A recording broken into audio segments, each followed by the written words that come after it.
Warchant TV, the YouTube channel. We appreciate you much. It's really, really always something that I don't take for granted. I know Tom doesn't either. None of us do.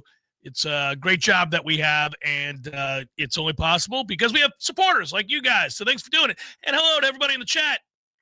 Balls make Wednesday. We're going to take the temperature, right? By the way, we should note, if for some reason you need distraction from football, Detroit, Seattle, 308. Mariners, chance to take the series. Milwaukee, Chicago, 508. Brewers, chance to take the series. Toronto and the Yankees, 708. Blue Jays with a chance to take the series again. Phillies and the Dodgers, 908. Dodgers with a chance to take the series. So, 08, 08, 08, 08. 2 hours apart, 2 hours apart. Let's go. How about them apples? 4 of them. How about turning on a 100-mile-an-hour pitch at your logo in your chest and hitting it fair? Yeah, somehow keeping that fair is doing some things, and good for him, by the way. I don't like it when great players, and there's no getting around the fact that Aaron Judge is a great, great player, hitter for sure. I don't like it when they have poor postseasons because,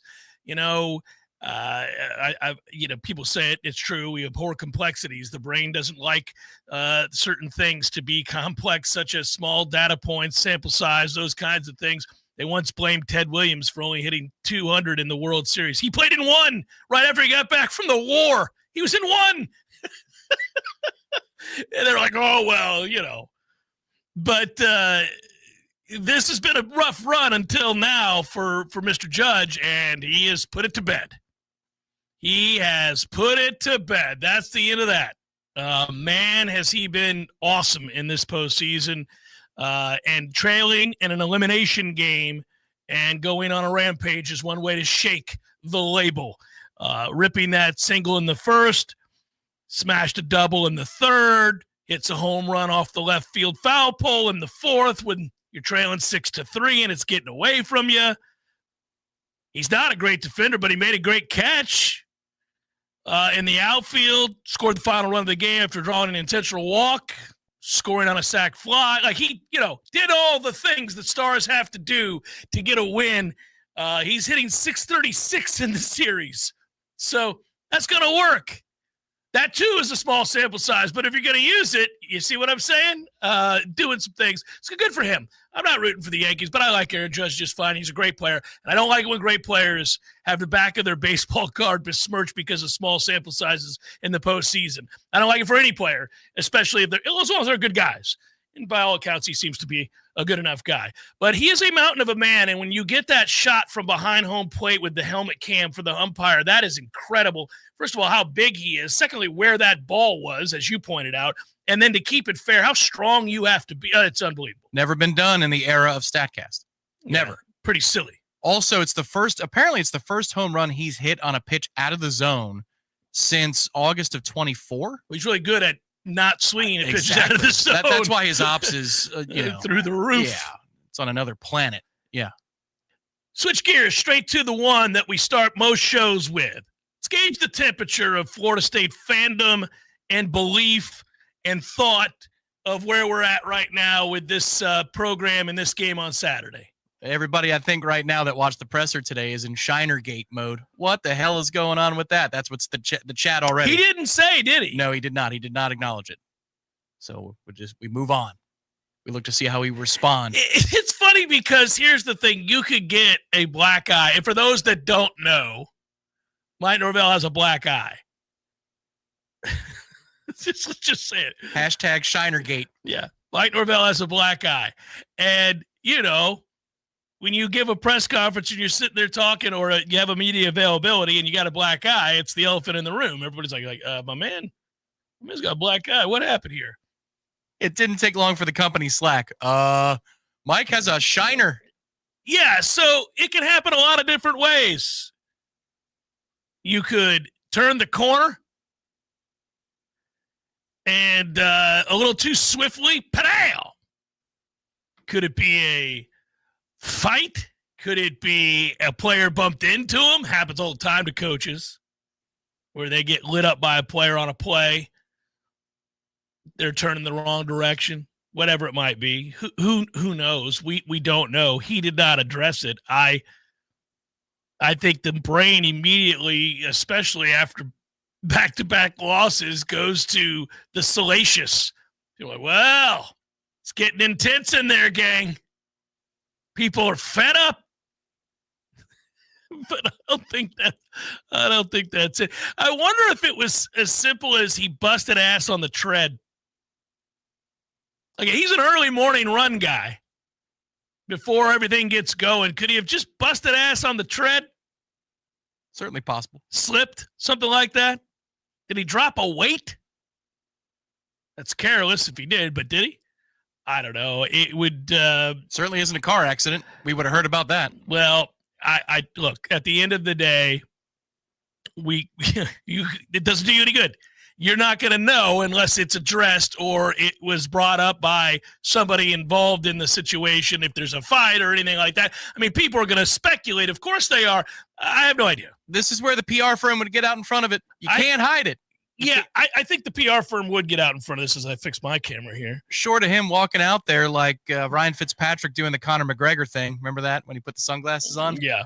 We're going to have to walk in there, coach, and say, hey, fellas, well, I hope your morning's going better than mine because my dumbass 2 days ago did whatever. And like, tell the story. And then, all right, questions. And there you go. Now it's an off-the-record, on-the-record thing that isn't done in front of the camera when it's rolling. People tweet about it. You set the stage. And now we get into the press conference and people don't talk about it anymore. But the problem is you let this linger after 2 straight losses. People are looking for something to focus on other than the fact that we weren't good enough.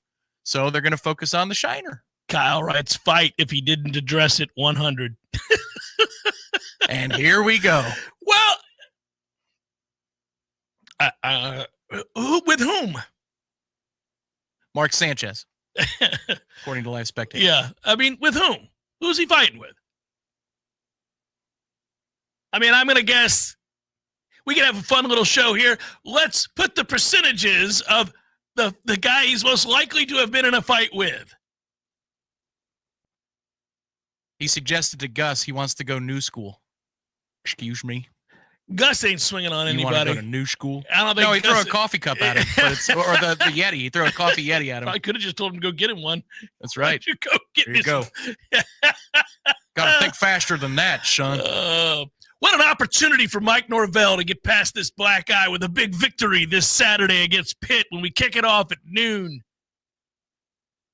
Plenty of tickets available.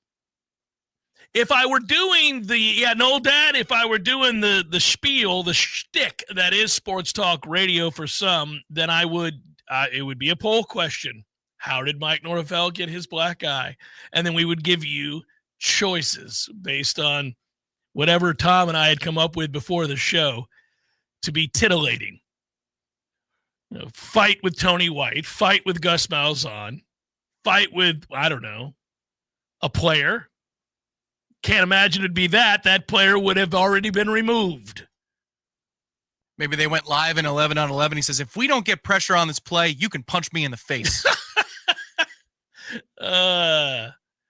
It was Jalen Lucas. Thanks for the 1 carry. First name John. Well, it's a big game. All jokes aside, I have no idea where his black eye came from. And I can't say I don't care, but I don't care that much. I care that they get back to the winning of football games. And, you know, there's a lot of big picture. There's macro, micro conversations that we're having as a fan base. There's a lot of that this week. It's what happens when you lose a couple games, and yet there's still opportunities to have a good season. So you kind of get in that, you're really in a little bit of a limbo point of the season because you can't label this season so far a success. You can't label it a failure because you have the win over Alabama. But you have the loss against Miami that mitigates the highs of the high with that win over Alabama, and the lows are hardcore when you lose to a rival. So, it kind of balances it out a little bit, and you're stuck in between. You got that annoying loss to Virginia, and that loss to Virginia, it's not the worst loss in the world because the Virginia team went on to beat Louisville. And, Virginia's not a terrible team, and they have a good offense and a good quarterback. But yet, if you lose to Pitt, and you marry that with the other 2 losses. Well, now you're in the midst of a bad season, and now you're having a real big conversation about what are we going to do? And I think people feel that middling, that sense of being in limbo. Nobody likes being in limbo, man. I like to know, and we do not know right now. Now, I have a big picture opinion about where this can go and sort of where I think we are, and my concerns about the program, the standard of the program. But it really is not worth debating right now. And I've had this debate with a few people already this week.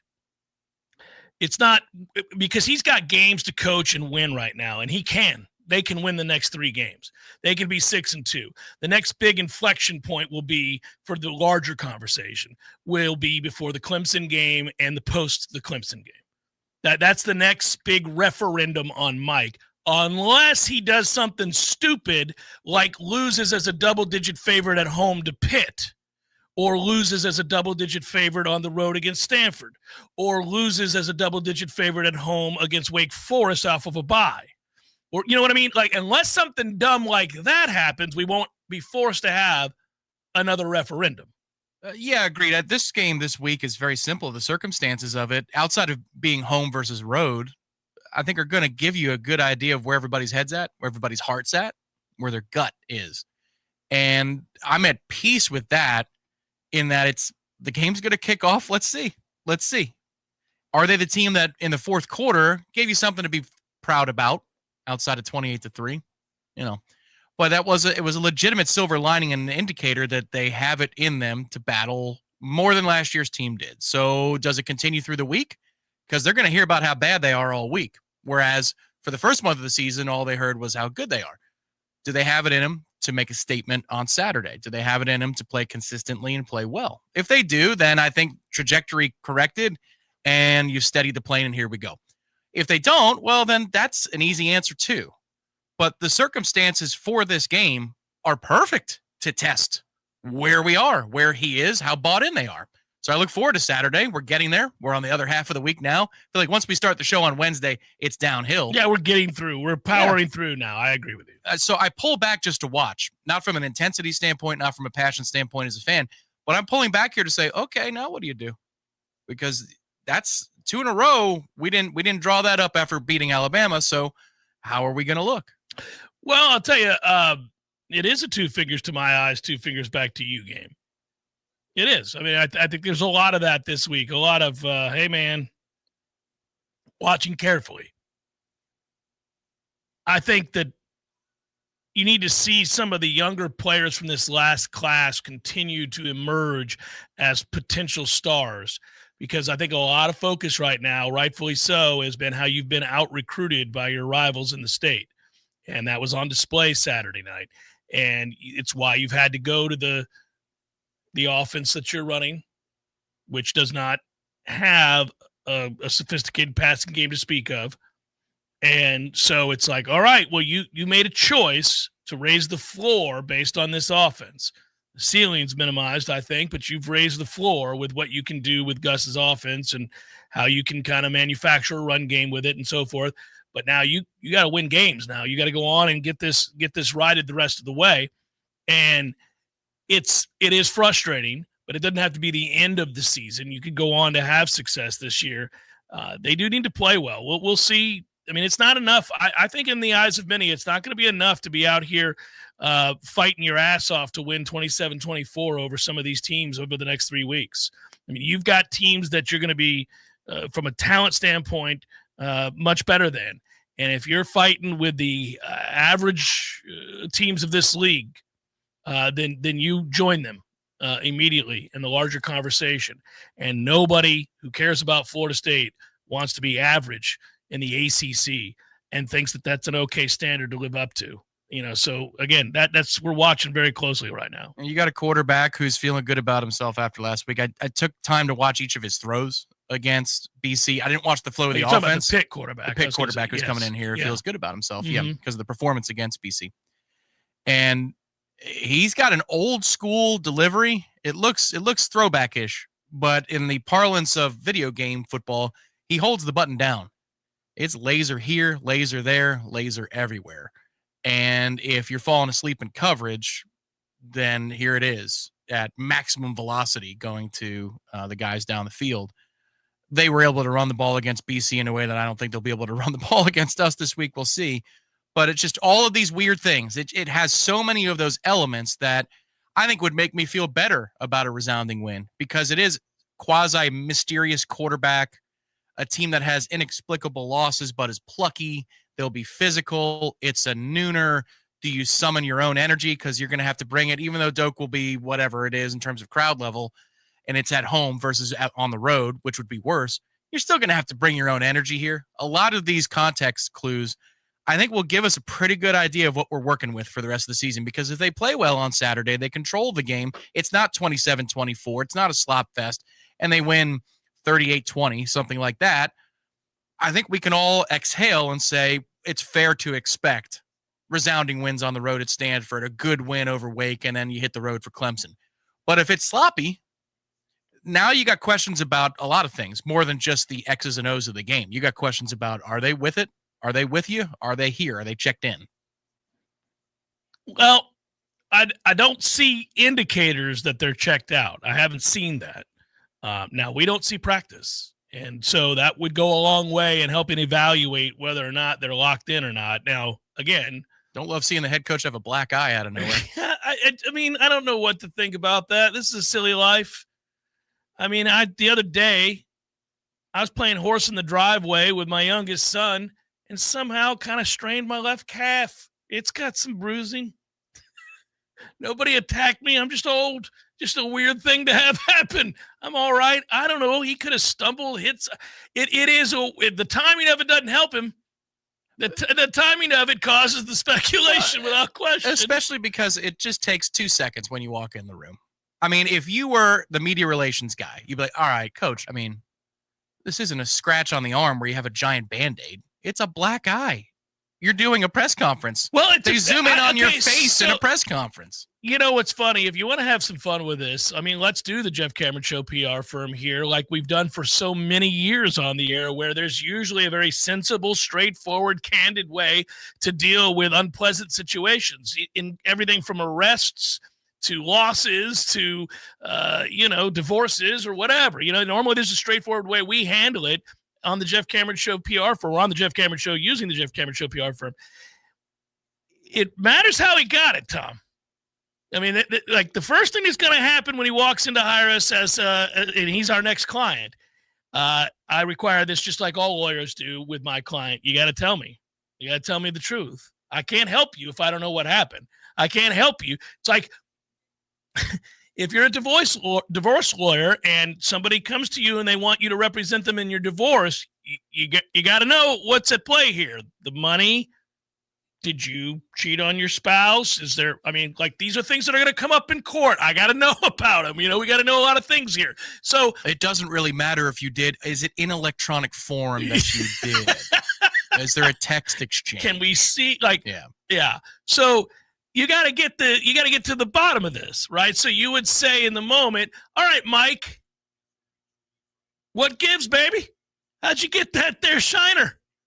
And oh, by the way, I'm not somebody that you're just seeing walking past in the hall on your way to your office that you can lie to. I'm your PR rep here. You're going to get asked about this. I can't help you if I don't know. Did you get into a fight? Because that's going to come out. We're going to have to talk about this. Or was it something innocuous and silly? Because if that's the case, then why are you even here? You should know the answer. If you fell doing yard work or on a jog or on the damn treadmill, or you were lifting weights and you got careless and somehow, I don't know, you dropped one on your head, were you doing pullovers? What were you doing? Were you doing skull crushers? Working your triceps? Somehow slip? What happened here? What happened? I love it. Here, I got something to work with Adam if I'm part of the PR firm. He says, my bet is he caught a stray punch breaking up a scuffle. Fair, fine. Guys are so fired up at practice after the loss. I can't believe the intensity these guys showed. Yeah, sometimes you catch an elbow as you're just trying to make sure that guys are are A-okay? I'm actually all right with that. And now that would lead to some further speculation unless you were able to put the kibosh on it quickly, saying, hey, it happens sometimes in practice. Guys are intense. Everybody wants to win. They were getting after it. It got a little intense. I decided to step in and end that right then and there. I caught one. It's all right. We're all good. Everything's fine. It's football. It's an intense game. Everybody gets that right. All right. Next question. You could move forward with that. That would be simple. Absolutely. Yeah. But the thing you tell Mike is that sounds wonderful. What actually happened? Because I don't need you to tell me what you think you should say. Yeah. I need you to tell me what actually happened. What's going on here, buddy? What happened?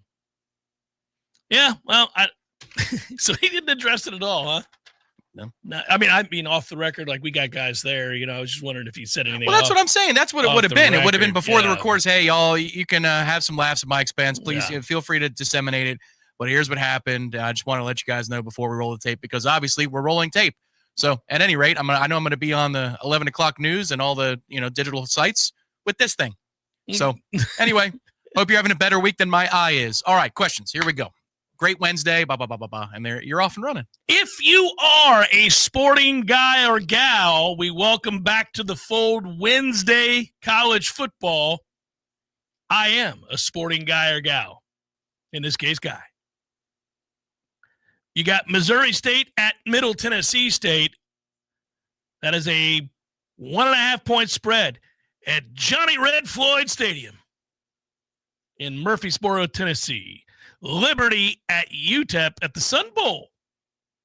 Miami knows a lot about playing in the Sun Bowl over the years. We could call and ask them. In El Paso, Texas, which will hurt your feelings. If you got to drive from Tallahassee to El Paso, you got to hunker down. That is a long, long drive. As somebody who's done it, that drive is a toughie. You can always stop in Fort Stockton, Texas, as I did. Not the things we do in our youth to follow a football team, minus 1.5 for Liberty in that game. And then you got 4 games on a Thursday night and 4 more on a Friday night, or 3 more on a Friday night, including USF at North Texas, where that game is oscillating in terms of Florida's a spread is a given, then they're getting points, and they're giving points, and they're getting already this week. So it's a big game for Mr. Golish and the South Florida Bulls. Rutgers and Washington, Fresno State, Colorado State. Makes me sad, Tom. Canvas Stadium in Fort Collins is not rocking these days. They are struggling at Colorado State. And I had to benefit last Redemption Thursday by betting against them, and it paid off for me. But I don't like winning on the backs of poor Colorado State and their sorry performance these days. Shannon Young made the move a while back to our friends at Cross Country Mortgage. I don't talk as much about Cross Country. I'm sure it's a wonderful organization. I talk about Shannon. I know what he's about. And he will work tirelessly to make sure that you get that loan that you need to buy the home that you want and the best loan options that you can choose from. He's relentless, great attitude, great energy, and a passion for what he does, unwavering commitment. He's in 7 states currently: Florida, Georgia, Alabama, Tennessee, Texas, and the Carolinas. With them, you get better rates, better options, stronger support, faster response. You want to learn more? You're out there house hunting? LoansForKnowles.com is where you want to go. LoansForKnowles.com. Can we talk about the most important things in your life? Your family.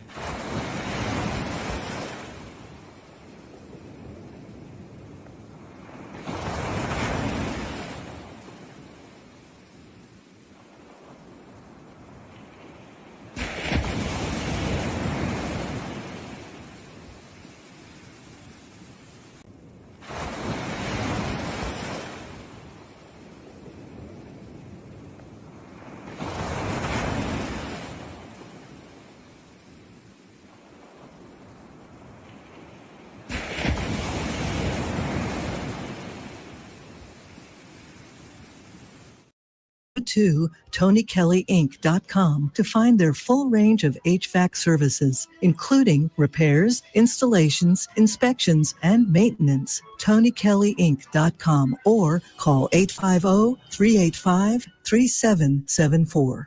I got some pretty spooky news from my Paul's termite and pest control technician the other day. It turns out that I'm sharing my home with Formosan termites.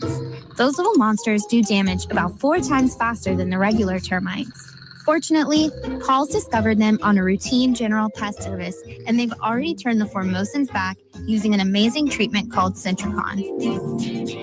Paul's was the first to introduce the Centricon termite colony elimination system to North Florida and is the leader in this non-invasive treatment. Instead of dumping gallons and gallons of harsh chemicals into our soil, Centricon uses environmentally sensitive treatments loaded in bait stations. These stations are placed around the home. Termites are present, they feed, and take it back to the colony, which is then destroyed. To learn more about Centricon and a free consultation, go to callpauls.com for the elimination of termite or any other pest. And a greener lawn, too.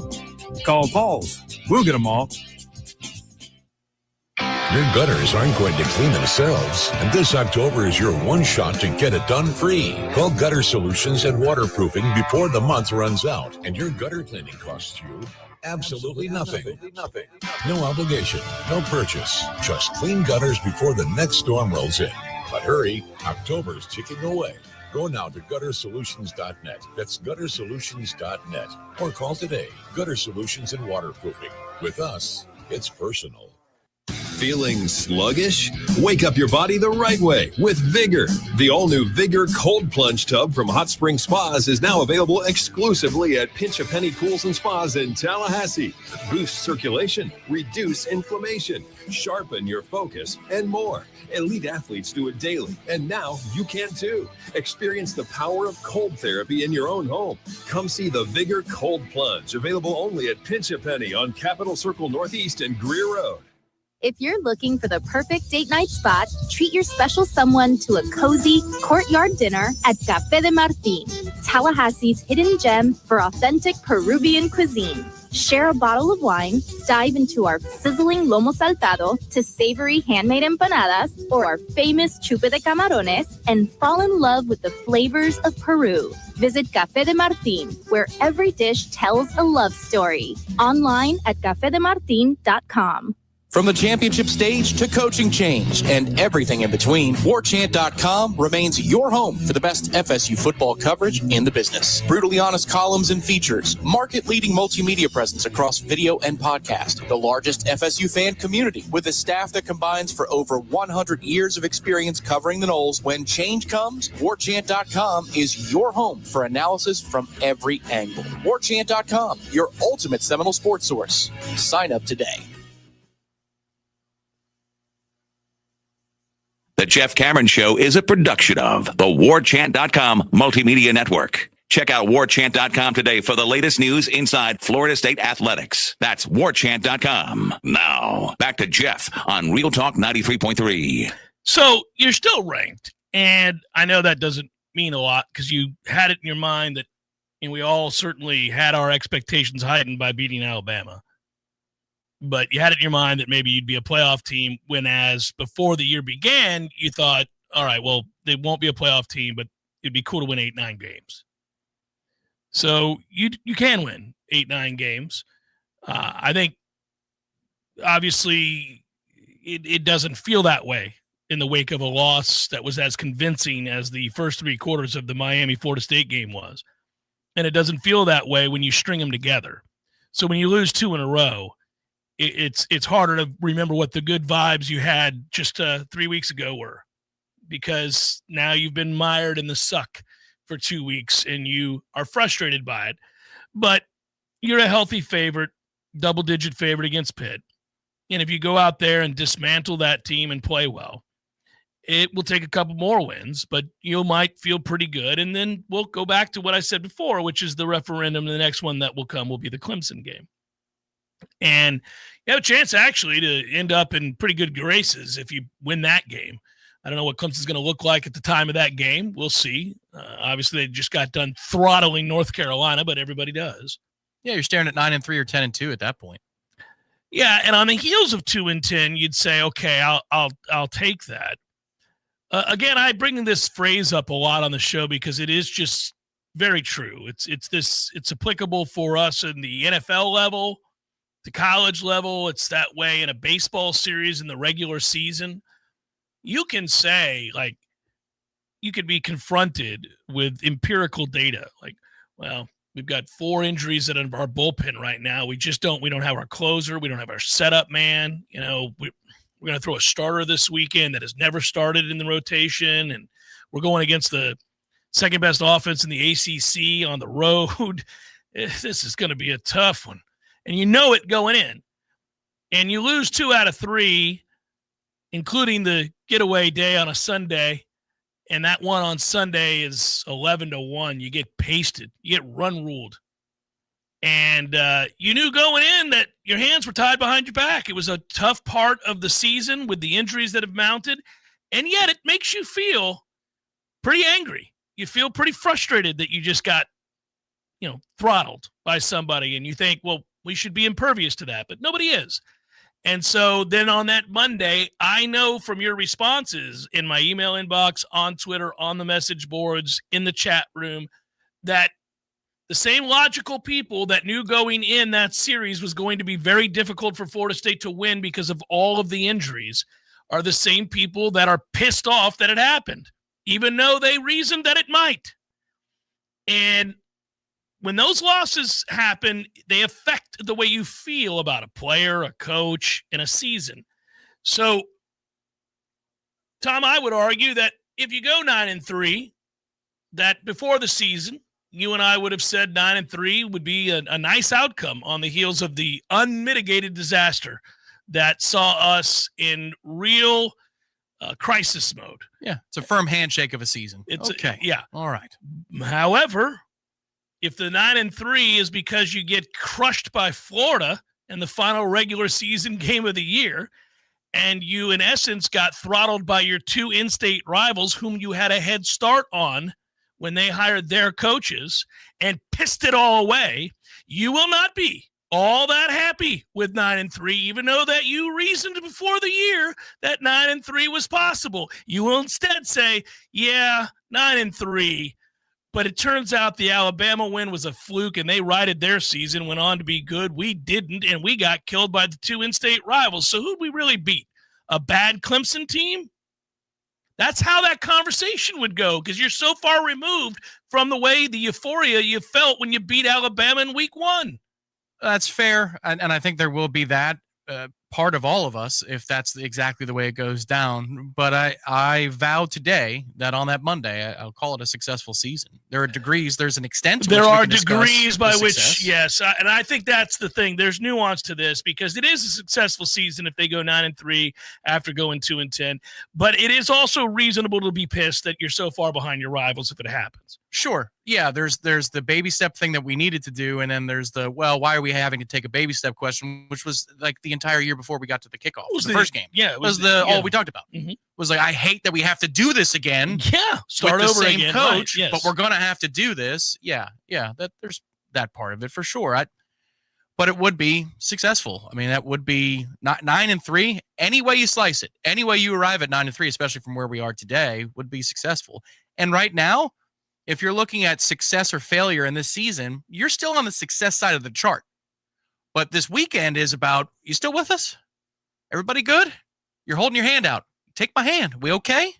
Look at my eyes. That's what this game is about. Well, I just have a hard time positioning Pitt to win this game. Prior to beating Boston College soundly, which everybody is right now, they lost to Louisville in a well-played game, and they choked in the game against West Virginia, who's not good. Now, the retort is that since that time, they've benched the quarterback who was responsible for that. And therefore, Eli Holstein is not there to kick around anymore. He had a 52 quarterback rating, and they made the change and got him out of there, and now we're seeing a better version. But I would say that I still say Florida State, from a player standpoint, is equipped to do real damage here. Pitt's got a lot of injuries to boot, so they're coming in here slightly hobbled. And I know they made the change, but they made a change to an awfully young quarterback who has only the one start against a sieve of a defense. He's going to get one that has a pulse. He's going to get it on the road, and presumably it's a group that's going to be a little bit angry. Now, Heinzel could end up being a generational talent, and we're going to sit back and go, well, son of a gun, what a time to have to find that out. Or he could just be pretty good, and the back end of our defense is not pretty good, and he takes advantage of that to make the game interesting. The problem is he would be doing that, and I'm now more in touch with this than ever before because of my own son. That kid is a true freshman. He is barely older than Bryce. And when I walk in and out of the room with Bryce, I see a kid. I see a wide-eyed little kid. And I know he's about to be a man. He turns 18 in the month of November. But I see just how young 18 is. I see just how young a true freshman is. I'm not saying there haven't been true freshmen in the history of college football that haven't turned the world on its head at quarterback. They have. Do they reside at Pitt currently out of nowhere after not having been beaten out Eli Holstein and sitting the bench through the first 4 games? I mean, okay, well, that's a hell of a thing if it's true. I think that walking into Doak and playing against a defense that does have a pulse and a group that's hungry to get a win is going to present a whole lot of challenges for Mason. And maybe he handles them. I mean, F us if he does, because I tell you what, that would be something, Tom. That would be something. And again, the spotlight would turn on this coaching staff, and you'd say, what is it you say you do here? Well, yeah, it's just to what extent. Does he handle it to the extent of 10 points, which means he doesn't really, 17, 24, 31? Like if it's 17 or 24 and you mess around on offense and you turn the ball over a couple of times, you could be in for a game. I mean, that's why, you're gonna have a pretty clear idea of Mike Norvell's future after this game, based on the way they play it. Not even the result, but based on the way that they play it. If they come out and the whispers around the program immediately after the game and in subsequent days is that this bunch is locked in and motivated. Now, fans might say, whoop the F and do. They just lost 2 games. But this matters as you're talking about the Pitt game. You know who scored for them last week? Pitt? Deuce Spann. Oh, really? Oh, wow. Still going, is he? He got a touchdown from young Mason Heischel last week.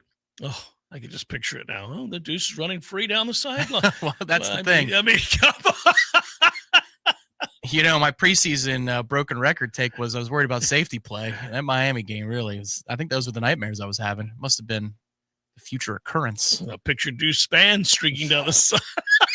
Hey, if it's 1 score, no problem. But, if it's again, Lakewood's for the 3rd time today, a 35-yard pass. I mean, then the book's writing itself at that point.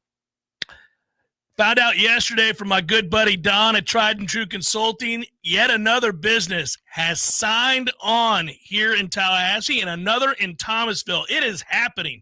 Their tireless efforts to get entrenched in this community with the businesses and the people of this community, it's paying off. And it's because they offer a ton of savings, a lot of safety, and it's a payments and business solutions company that I tell you gives back to Florida State in the form of 10% of their net revenue going to the Battle's End, and gives back to the community that they love. They're all FSU alumni. I called John or Joe or Rusty today.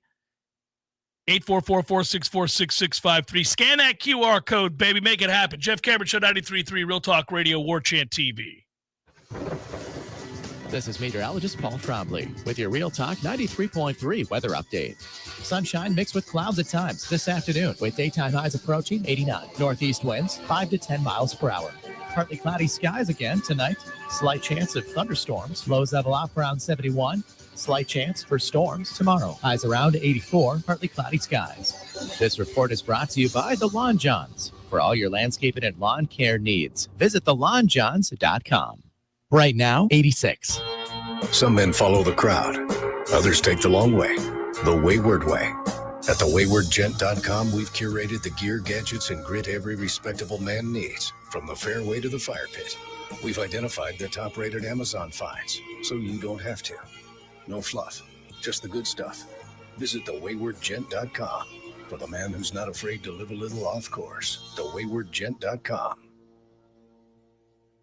Hey, this is for my homeowner friends out there. You know who you are. When you get your grass cut, you're going to inspect the work, make sure it's good. Get your house painted, check around every corner and edge, make sure that's done right. Get a new roof, get eyes on those shimmering new shingles. Get your septic tank cleaned. Bet you're not popping your head down in there to take a look around. You got to trust it's done right. I'll make it easy. Go see my friend Greg Miller Septic. They're my guys. I trust them, and you can too. MillerSeptic.com. That's it. That's the commercial. That's the whole thing. Check them out. That's MillerSeptic.com.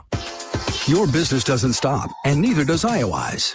From the trusted owners of Mac & More Systems, IOI's offers 24/7 IT support, cybersecurity monitoring, HIPAA and compliance consulting, cloud data management, phone systems, and full network design and security. For healthcare, finance, legal industries, IOI specializes in keeping sensitive industries protected and connected. Local service, major protection. Visit IOIs.com today and discover why smart businesses trust IOIs. Hey, Jeff, what's up, buddy? I was just thinking, they never tell you that when you grow up, one of the things that you'll miss are the games that you created with your friends in the neighborhood. Oh, good days. So I would have my buddy come over, and then we'd make up these games that were kind of like a hodgepodge of every game that you've ever played. Kind of like the bikes we built. Correct. Yes. And it's a grand experiment. In the beginning, nobody knows how to play the game, and you argue about what the rules are going to be. And in the end, everybody knows how to play the game. By the end of that summer, you know the rules, the neighborhood know the rules, and you play that game like it's the greatest game ever played. But And you still try to break the rules, right? Oh, if you ain't cheating, you ain't trying. But at the end, Eddie, you're never going to play it again, and you'll think about it the rest of your life. And the best game you ever played was that game. Never been a better one. Hey, you want to have a Gordo Smash, Jeff? I do. I'd like that. Gordo's, bringing the flavor and flair of Cuban food to Tallahassee since 1996. The Jeff Cameron Show is a production of the Warchant.com Multimedia Network. Check out Warchant.com today for the latest news inside Florida State athletics. That's Warchant.com. Now, back to Jeff on Real Talk 93.3. I didn't check with you or Michael for that matter, or Matt Lasser for that matter, after the Miami weekend. I do know it's a misnomer that people worry when you lose a football game like that game that you somehow lose out on the big splash of recruiting and the visitors that were there. Typically, that's not true, although it does matter to beat your rival, especially if you're head-to-head with them on some kids. It also helps to be competitive to start the fourth quarter. That certainly does. But did anything of great intrigue occur with any of those kids? Because I didn't go back and look. I was more concerned with the loss itself. Well, I mean, they're saying all the right things. I think if the money's in the right place and you don't let this spiral, you're going to finish with a pretty good class here. But you can't let it spiral. This is what last year was. They were in position to be top 10 with an NIL game that's whatever, top 15. They were in position to finish with a top 10 class, but it was a death spiral. So you had to overspend to go grab some kids super late like Chroma and Lee and Harold and Gelsey and others. You're on track here, though, to do a pretty good job. But while the Miami loss is not ideal, you still are drawing a little bit off of the Alabama win from a recruiting standpoint because that first impression was very, very strong. So just don't spiral out of control here, and I think you're going to be okay. But also that depends on coaching changes too. So not that I'm projecting that there are going to be, but when your coordinators are at least interesting to other people, you have to watch for that at the end of the season as well. I'll tell you something right now. They don't need to have any more instances in which we have to hear the coach tell us that they were misaligned. That can't happen anymore. I don't want to hear about misalignments anymore.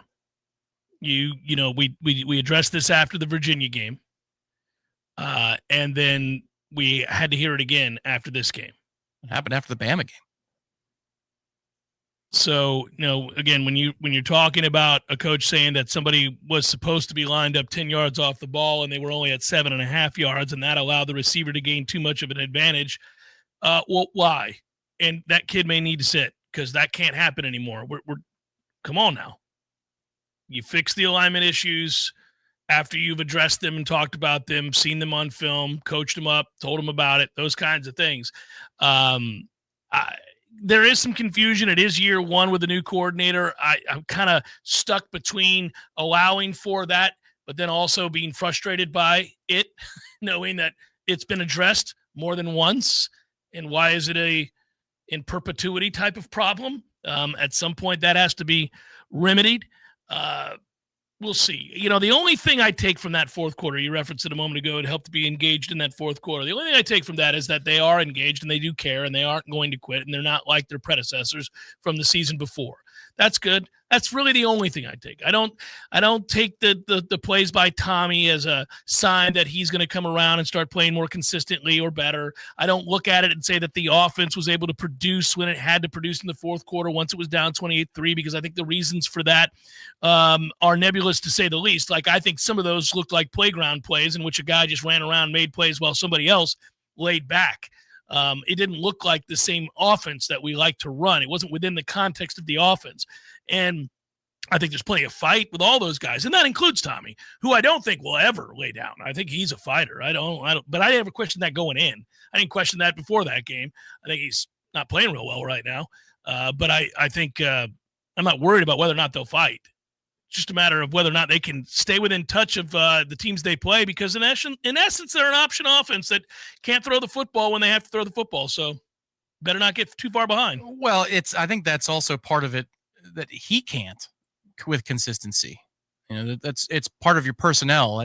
There are things that are open that he's not hitting. And so there would be more verticality to the passing offense, but this is the guy that you chose to run the offense with.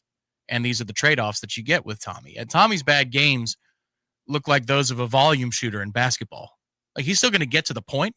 And in some ways, he's going to get to the production level, but there's going to be a lot of misses along the way. And that's kind of the way the box score reads at the end of Saturday. The whole thing to me was that game is more in touch at the half without these self-inflicted mistakes. As better as Miami is, and they're a better football team, that's not an 11-point deficit the way that they go back and forth in my mind, the way that I watch them go up and down the field against each other. I think it's closer than 11 points at the break, but it's not. In reality, it's 28-3 to start the fourth quarter. It's nice to see that they don't pack it in when it doesn't go their way. But this one's the bigger test. I think in a way it's easier to do that in the fourth quarter with Miami on the other sidelines than it is to sit with this for a week, have a nooner against Pitt with a fan base that now feels uninspired. You're going to have to bring it yourself. This is a better test of that, whatever that is. It's a better test that you can execute. That you can execute the system, run, what you're supposed to run and go from there. I mean, they got dominated in the third quarter last week. And, that's a little frustrating. You would have thought coming out at half. Yeah. Yep. But they got dominated. Knowing that you need to have it. Yes, exactly. That third quarter is the thing that I think we assign the entirety of the 60 minutes of the Miami game is actually the third quarter. I think the first half is played pretty close. The third quarter is a no contest, and the fourth quarter is garbage time. But yeah, that third quarter that was the message. Yeah, it ain't good. Oh God. Basically, towards the end of the first quarter is when Miami starts taking over. Like, going into the second quarter is when they take the 7-3 lead, and then from there, they kind of take over the game. You're right. Florida State had a couple of opportunities early to make sure that didn't happen by capitalizing on the opening drive for starters with a touchdown instead of a field goal, and then the next possession. They had an opportunity. But from there, Miami kind of gets a handle on things, and they also start recognizing, Florida State's decided they're going to sell out and stop the run. Now we're going to have to hurt them with the screen game, and then we're going to have to hurt them with some shot plays. And they hit on all of them. I mean, they drew it up nice. Oh, the only one they missed was second down, first drive of the game. Yep. And that was open as hell. You even with the replay, you got the one lineman or tight end with his hands up. He's like, that's a touchdown. It is a bit disturbing and not something we focused on here, Tom. We worried so much rightfully about, where was this offense when you needed him most in this game? How is it you had three through three quarters after you'd been so electrifying against everybody, including Alabama? So I understand why the attention goes to that. But we should maybe take a closer look on the fact that, man, you pointed it out after the Alabama game. There were a lot of missed opportunities for Alabama in that secondary. They did have a player go off against that secondary. Miami lit this secondary's ass up. And so you're starting to look with a jaundiced eye a little bit at the secondary and their ability to cover, their ability to play zone, at times looking confused there. I thought this might have been Earl's worst game by far. Yeah, I thought he played poorly. Yeah, and Jerry played terribly in this game. So you have a couple of things to key in on now and get righted. Those guys did not play well. They're going to have to play well. Everything you're saying is correct. It's just funny. I continue to look at it from the offense's perspective, where if you're scoring, that doesn't become the lead. The defensive failures or those individual failures, like, well, this is just a good football game, back and forth, two good offenses going at it. But when you only have 3 through 45 minutes, complimentary football is necessary at that point. Right. Like if you're scoring, you're like, oh man, that's just a good offense that Miami has, and you say it in passing rather than we suck on defense. But the problem is that's all you had to see, because especially in that third quarter, you're not coming away with points in general, but that third quarter, you had 30 yards. I mean, you got it brutalized, and an interception for the ages when you feel like you might be gaining just a sliver. Oh, an interception that I'm still a little angry about. Pinch A Penny Pools and Spas has everything you need for pool maintenance, chemicals, cleaners, pumps, vacuums, nets, covers. They've got all those things. And now, just as they have the Hot Springs Premium Hot Springs hot tubs, they have the Premium Hot Springs cold tubs. Hot Springs figured it out.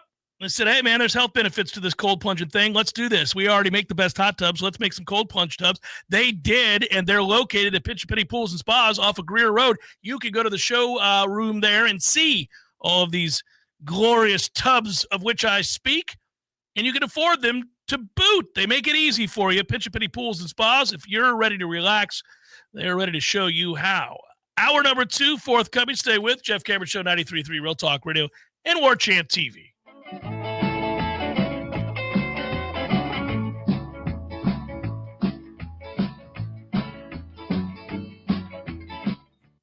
Let me tell you about my friends at Tried and True Consulting, a Seminole-owned business that specializes in payments and business solutions. Tried and True's core expertise includes card, ACH, point of sale, mobile, e-commerce, and hosted payment solutions. Tried and True will help you reduce costs and increase your bottom line. That always sounds nice. Whether you're a retailer, restaurant, licensed professional, or service industry, Tried and True is saving you money. Tried and True's expertise extends to payroll, video menu ad boards, IT services, web design, and social media. It's time to make one call and tell the competition to take it on down the road.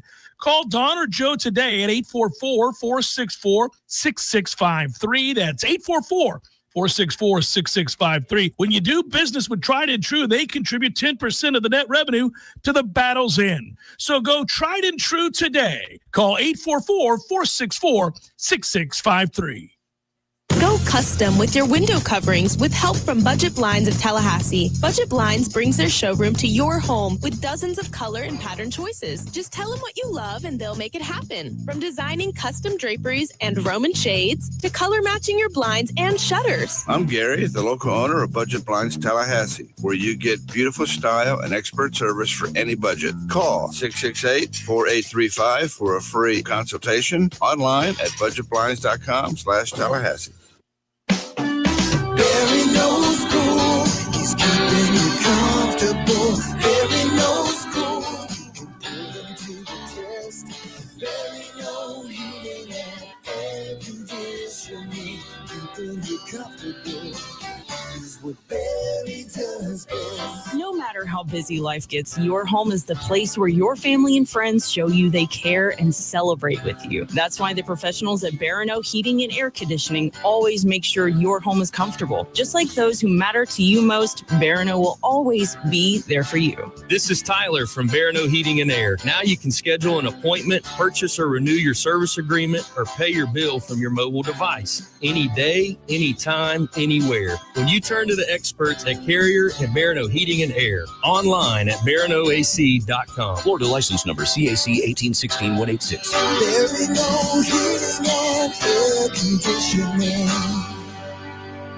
Love to compete on the dartboard? Then it's time to head to the CP. The Corner Pocket Bar and Grill is Tallahassee's premier dart bar, featuring steel tip boards and soft tip internet play. The Corner Pocket hosts leagues and tournaments regularly. Just check out their social media to find a time that works for you. And in between games, grab a pint and a bite in the cool AC, or enjoy yourself outside on the deck. Whether you want to catch a game or start one of your own, the place to be is the Corner Pocket Bar and Grill, 2475 Appalachie Parkway. Tallahassee loves the Corner Pocket.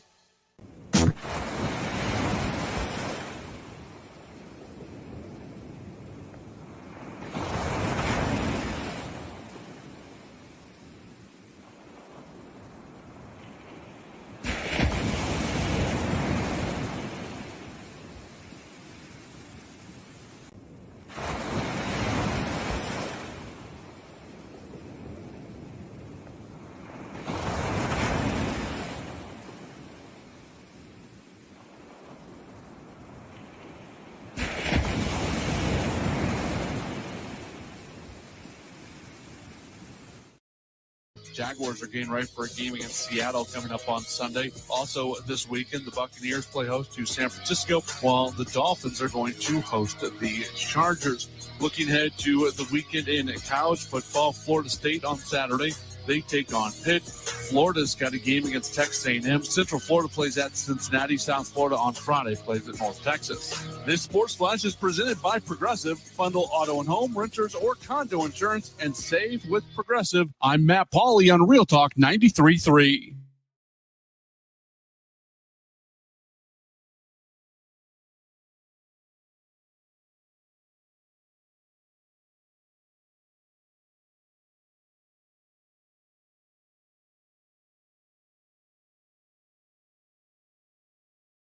Commitment and being all in. Every sip of End Zone Blend helps push the program forward, supporting the grind and the climb. So whether you're at home, have a business, or just getting fired up before kickoff, make End Zone Blend part of your game plan. Support local and our favorite coffee roaster. Order Grassroots Coffee's End Zone Blend today at grassrootscoffee.com. And let's keep driving the Noles to victory. It's that easy. Drink Grassroots Coffee and help support the Florida State Seminoles. And don't forget, you can get 15% off your first order at grassrootscoffee.com. Grassroots Coffee's brand new End Zone Blend. Grassroots Coffee. Made for everyone.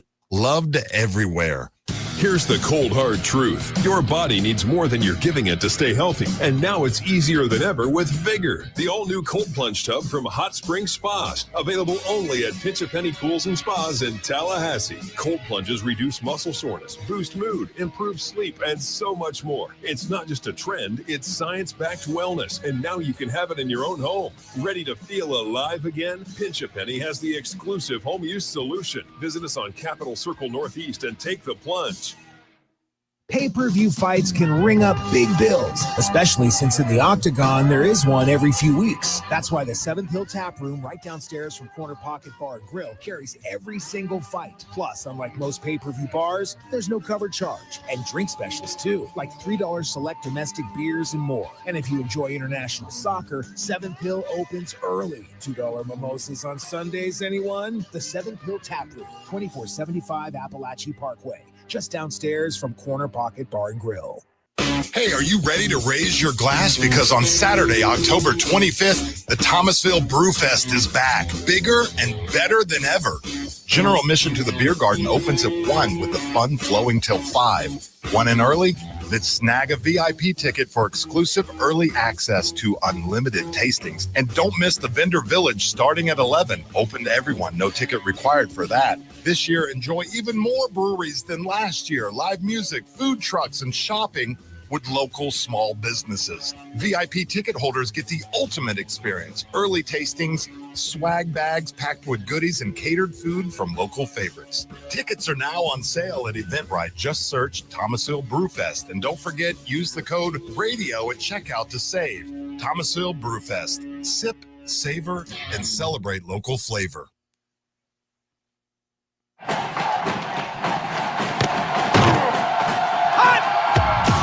Broadcasting live from Florida's capital city, this is the Jeff Cameron Show, brought to you by Orange Theory Fitness on Real Talk 93.3. Now, stop what you're doing and listen closely. It's time for the Jeff Cameron Show in 5, 4, 3, 2, 1.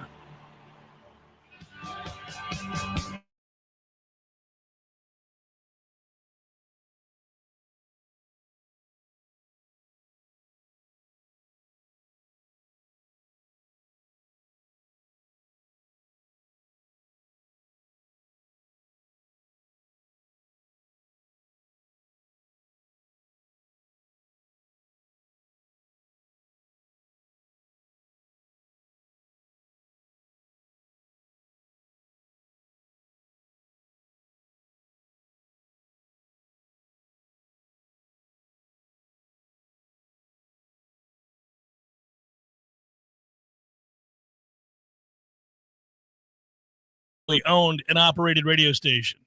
Appreciate you watching on Warchant TV, the YouTube channel. Appreciate all of you who download the pod. And, of course, everybody in the chat currently. And a good day to you, sirs and madams. And you know what? I figured it out during the break. I figured it out, that uneasy, that limbo that I was speaking of about the game on Saturday against Pitt. You know, I think it's applicable to the program, the in limbo feeling, because it felt weightier than a singular game. It felt weightier than whether or not we play well against Pitt, because I think it feels emblematic of where we're at, betwixt and between the program we ought to be, the program we are, and certainly the program we fear becoming. And so you don't want to be an also-ran. You don't want to be middling. You don't want to not matter. You don't want to be part of a very sizable contingent of teams that have no real shot to compete for the game's ultimate prizes. You know, and that's where you feel, you know, you get a little flummoxed when you think about it. When you think, well, have we ratcheted down what is to be expected around here? And that is a dangerous thing, because it gets easy to accept it after a while that you're just middling. And then you feel happy to be 8-4. And nobody's going to be happy about 8-4. And yet, this is the thing. We know that in order to get back to elite and not be middling, you likely can't do that from 2-10. So this is the kind of game that ensures you can still be on the path and allows you to still have strong footing on your way back up. But you lose it, then you've fallen right back down, and you are right there at square one. You are right back to being an insignificant, inconsequential as it pertains to the game's ultimate prizes. You are just now one of many teams that really don't have what it takes to compete at the highest level. Nobody around these parts wants to hear that or feel that or be a part of that. I agree, and that's what makes the stakes for this game interesting, and just watching it, just sitting back and watching it, fascinating. But I think I kind of understand where Ira's coming from in this way. A lot of those talking points about where we are relative to where we need to be aren't new. Is it the Alabama game that makes it feel different? Is it the Alabama result that makes it feel different? Because trajectory-wise, before this game, now this game can change the conversation in a way that the other two losses don't. Significantly. Yes. Significantly. And I grant you that, which is why it's fascinating to watch what happens Saturday. But that's why you have an uneasy feeling as you sit here on a Wednesday, because you recognize that you're dangerously close to undoing any of the good that came from Alabama, for sure. And you're dangerously close to getting the answer that you said this season would provide us, which is he ain't the one. Which is why I feel oddly at peace on a Wednesday. Because you're all right with getting there one way or the other. We're going to get a good answer on Saturday. Here's the problem, is I don't think it provides that answer for you if you win. It only provides the answer definitively for you if you lose. If you win, good. You're supposed to. You're double-digit favorite at home against a Pitt team that's already lost a few times. You better beat Pitt. So you don't get the same gratification. You don't get that answer, that clarity. You get the, okay. But when you lose, if you lose, oh, you get it. You know exactly what it is. Yeah, that's true. I think in this case, given the context of how you arrive at Pitt, if you play tough and you control the football game, I feel confident that you're going to land 8 wins at the absolute worst, but I think you're looking at 9 or 10 wins this season. If you control this football game, show up and look like a buttoned-up operation. I do too. And at that point, well, now I know clarity-wise where we're going next year, and that's Mike, and it's the coordinators. They're here. Then we're running it back again. If you lose, yeah, you start shopping in other aisles, and you start looking and seeing what's going on, poking your head around. Hey, that Pacific Coast guy, I know he's doing well out there, but he's got Florida ties, doesn't he? I find that interesting. Yeah. That's the game you start to play if you lose this weekend. But if you win, and not all wins are equal, this is where I agree with you. If it's 26-23 and it's a field goal fest and you catch the game winner as time expires, there's 8 turnovers in the game, you're like, oh my God, my eyes are bleeding. Please stop it. Stop playing. Just call the game right now. Then that's different than a resounding win. But locker room engagement. That's what this weekend is about. How much do they care about him? How much do they care about each other? How much do they care about the coaches? And that's what this weekend is. Somebody may have cared passionately enough to punch him in the eye. Which is how we began the show with Mike Norvell's Shiner. I did not suggest a reason that it happened or how it happened, who did it or what was causing it. I don't know. I have no idea. It just wasn't addressed, and it seems like it would have been easy to address. Did you see this story? I'll get back to Florida State here in just a second. The NCAA Division I Administrative Committee on Wednesday adopted a proposal to allow student athletes and athletic department staffs to bet on pro sports. That is a shift in a long-held policy that had become difficult to enforce with the spread of legal sports betting in the United States. Divisions 2 and 3 are expected to consider the proposal in their respective meetings at the end of this month. If approved by the lower divisions, the rule would go into effect as of November the 1st. So if you're a Division II football player, volleyball player, basketball player, track, whatever, participant, star, soccer player, whatever it might be, you might be betting on pro sports as soon as November the 1st. Athletes and athletic staff have been prohibited from betting on any sport anywhere at any time, professional or collegiate. Potential change comes as the NCAA has faced an increasing number of alleged betting violations by student athletes in recent years. Now, see, here's the thing. There's a very big difference between, say, the guys in September that they caught on Fresno State's men's basketball team, a player that had manipulated his own performance for gambling purposes and conspired with two other players in a prop betting scheme. In your game or a collegiate game of any kind, you're done dealing, have a good day, gone forevermore. However, if we're investigating this and we find out you put a hundo on the Cowboys, I don't really care. As long as the name before the Cowboys isn't Wyoming, but rather Dallas. Fine. You can do that. Or at least that's what's being proposed. The enforcement staff continues to investigate and resolve cases involving sports betting quickly but thoroughly, said John Duncan, NCAA Vice President of Enforcement. That would be kind of a fun job. These things are easily traceable. Enforcement staffs are investigating a significant number of cases that are specifically relevant to the NCAA's mission of fair competition.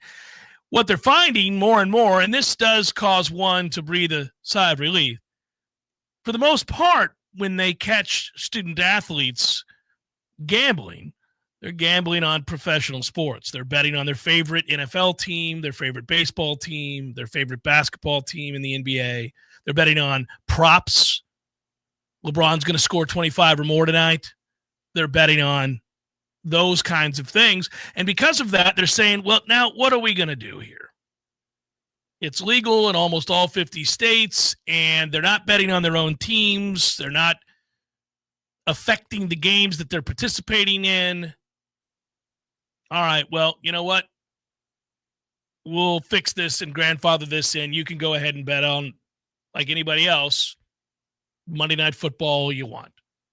But you just can't, under any set of circumstances, no matter what, bet on a game you're involved in, a collegiate game of any sport while you're a collegiate athlete, etc.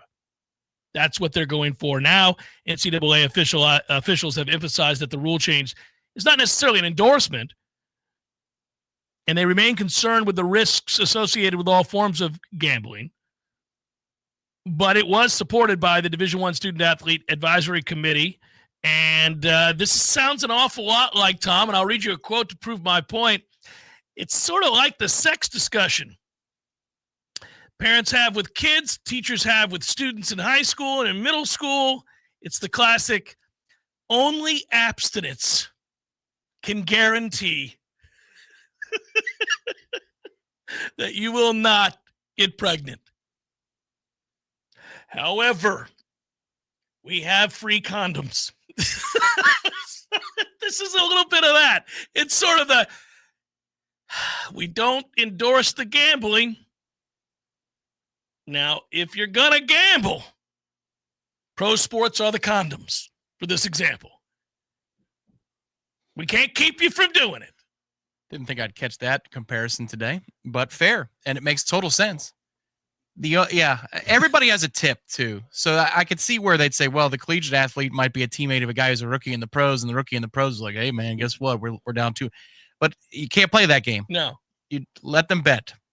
Let them bet. I say to you. I say to you, and I say to all of you. Let them let them bet.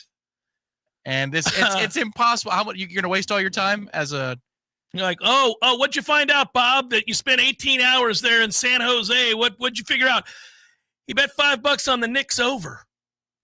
Yeah, right. Is he done for life? For the Knicks over? Right. I mean, what are we doing? This is the Knicks. They're playing the Grizzlies, you know? It was a good bet, actually. Yeah.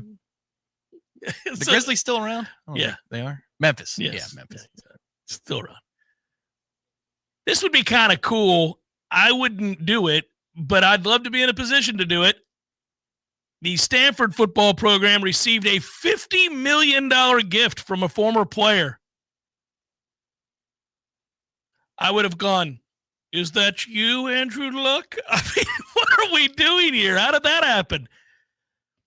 It is the biggest individual gift in Stanford football history, an unusually large one for an individual, directed at an individual program. My man said, no, just because we like to engage in a little sword fighting, we're involved in every sport that there is, bicycling.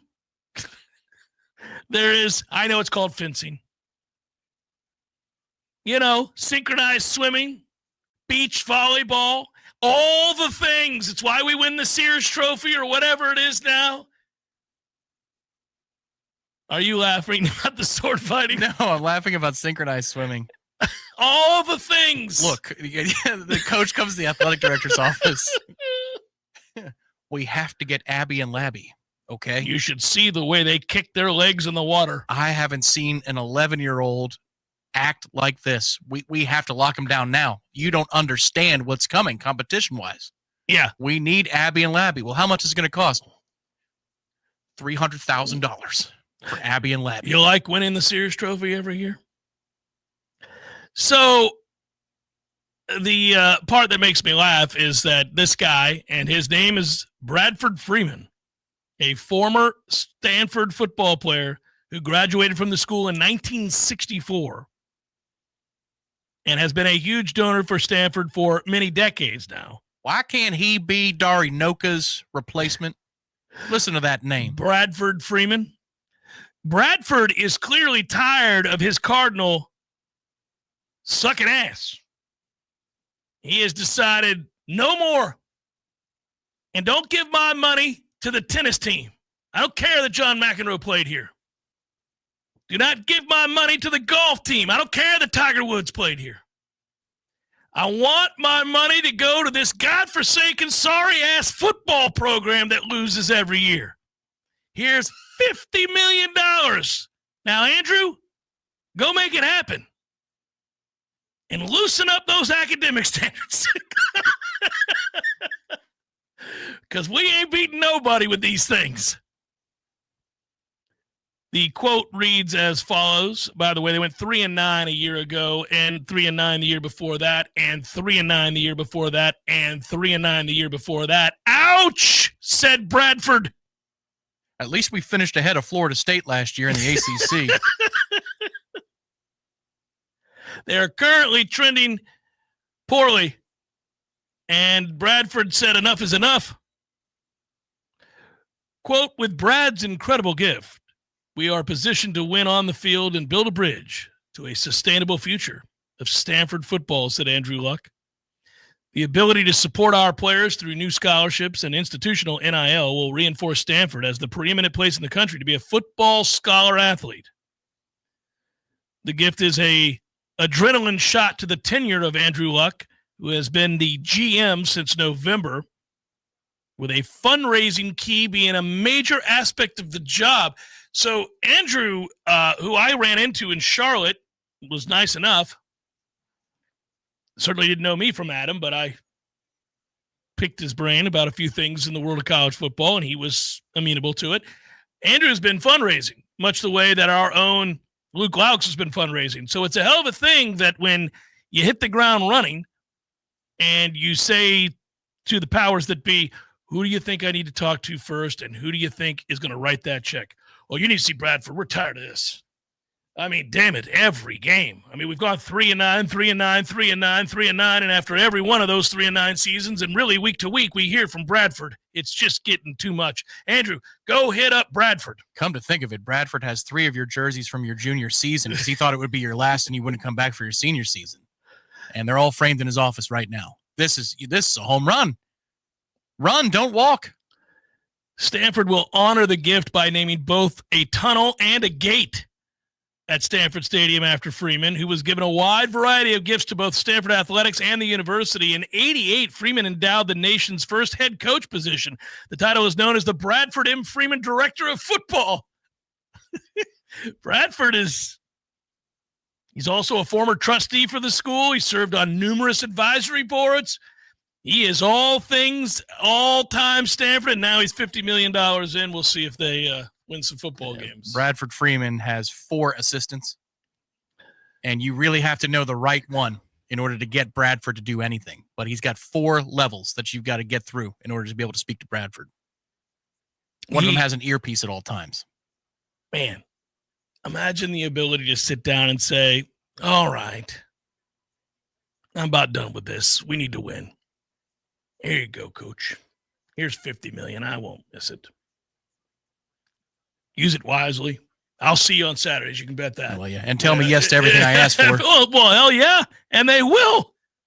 And they will, as they should, including that gate, that door, that office, this seat, you name it. I'd like you to change the name of Popcorn to Bradford Freeman. I'll take 2 Bradford Freemans. Oh, I'm not kidding. You're like, okay, guys. The concessions. I Right better there. see it. And I'm going to walk the concessions. This is an amazing thing, too. It's not quite the same as stroking a check for $50 million, but pay attention, and I mean it. I'm serious. I'm talking to you guys right now. You living in Tallahassee? This is cool. For the entire month of October, what remains of October, Gutter Solutions and Waterproofing, well, they want you to have clean gutters for free. For free. I said free. That's right. All you got to do is call them. Tell them that you heard on the radio that if you can get your gutters clean for free, or that you can, and they'll make it happen. They will come do it. So heads up. First of all, I'm going to tell you to do this as well, because we've got an added bonus today. In addition, text the word gutter, Gutter, text the word gutter to 850-386-8255. That number again is 850-386-8255. That's to enter for a chance to win 4 tickets to see the Bucs take on the 49ers this Sunday. Whoa. So we're going to give you 4 tickets at the end of the show here. We're going to do this for you. You got it. Here's the deal. Text the word gutter to 850-386-8255 for 4 tickets to the Bucs 49ers game. Got a chance to win Bucs 49ers tickets, Raymond James, 1:00. Please text if you can go. Yeah, If only you can text go. if you can go. Yeah, I mean, yeah. Text gutter right now. Text it. 850-386-8255 is where you're texting it to. Now, that's an added bonus.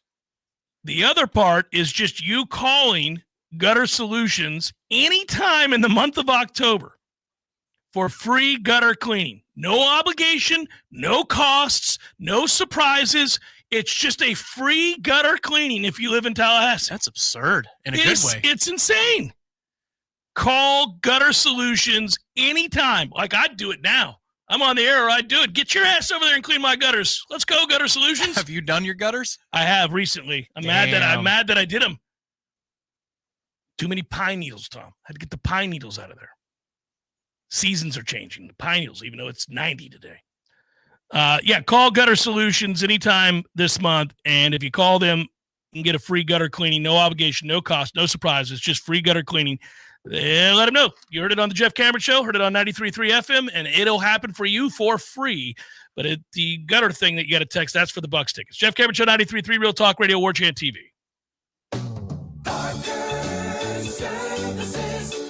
Just a call away. 222-7722. AC and electric is what we do.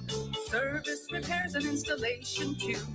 222-7722. Parker Services. Comfort's just a call away. Is your home ready for anything? At Parker Services AC and Electrical, we do more than just keep you cool. We keep your whole home running smoothly.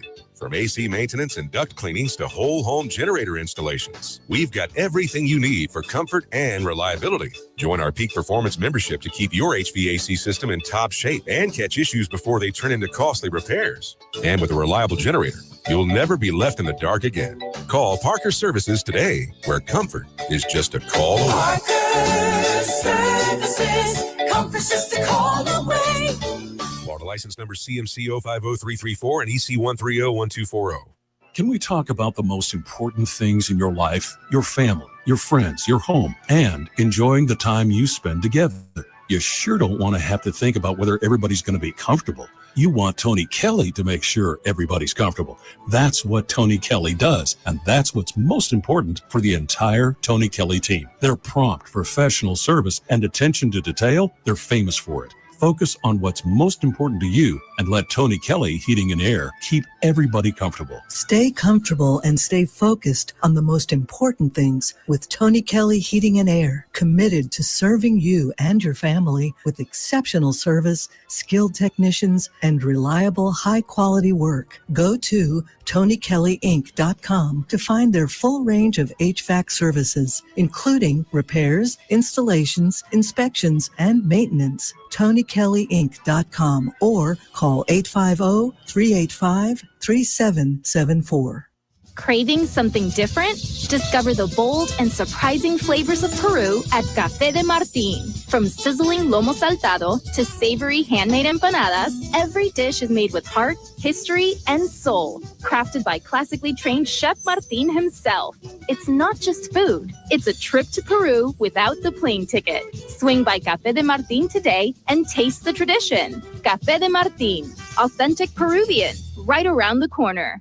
Hey everybody, this is Shannon Young with Cross Country Mortgage. Been in the industry now for 22 years. I just made the move over to the nation's largest retail lender, Cross Country Mortgage, here to serve you in 7 states, including Florida, Georgia, Alabama, the Carolinas, Tennessee, and the state of Texas. Here to offer better service, better rates, and if you were thinking about buying or if you've been on the fence and waiting to call me, now is the time. You can still find me at loansforknowles.com. That is, again, loansforknowles.com. I've helped thousands of fellow Knowles get into their dream home, and I can't wait to help you get into yours. Give me a call today. I'm at 954-369-6171, or go to loansforknowles.com. Again, that's 954-369-6171, and that's loansforknowles.com.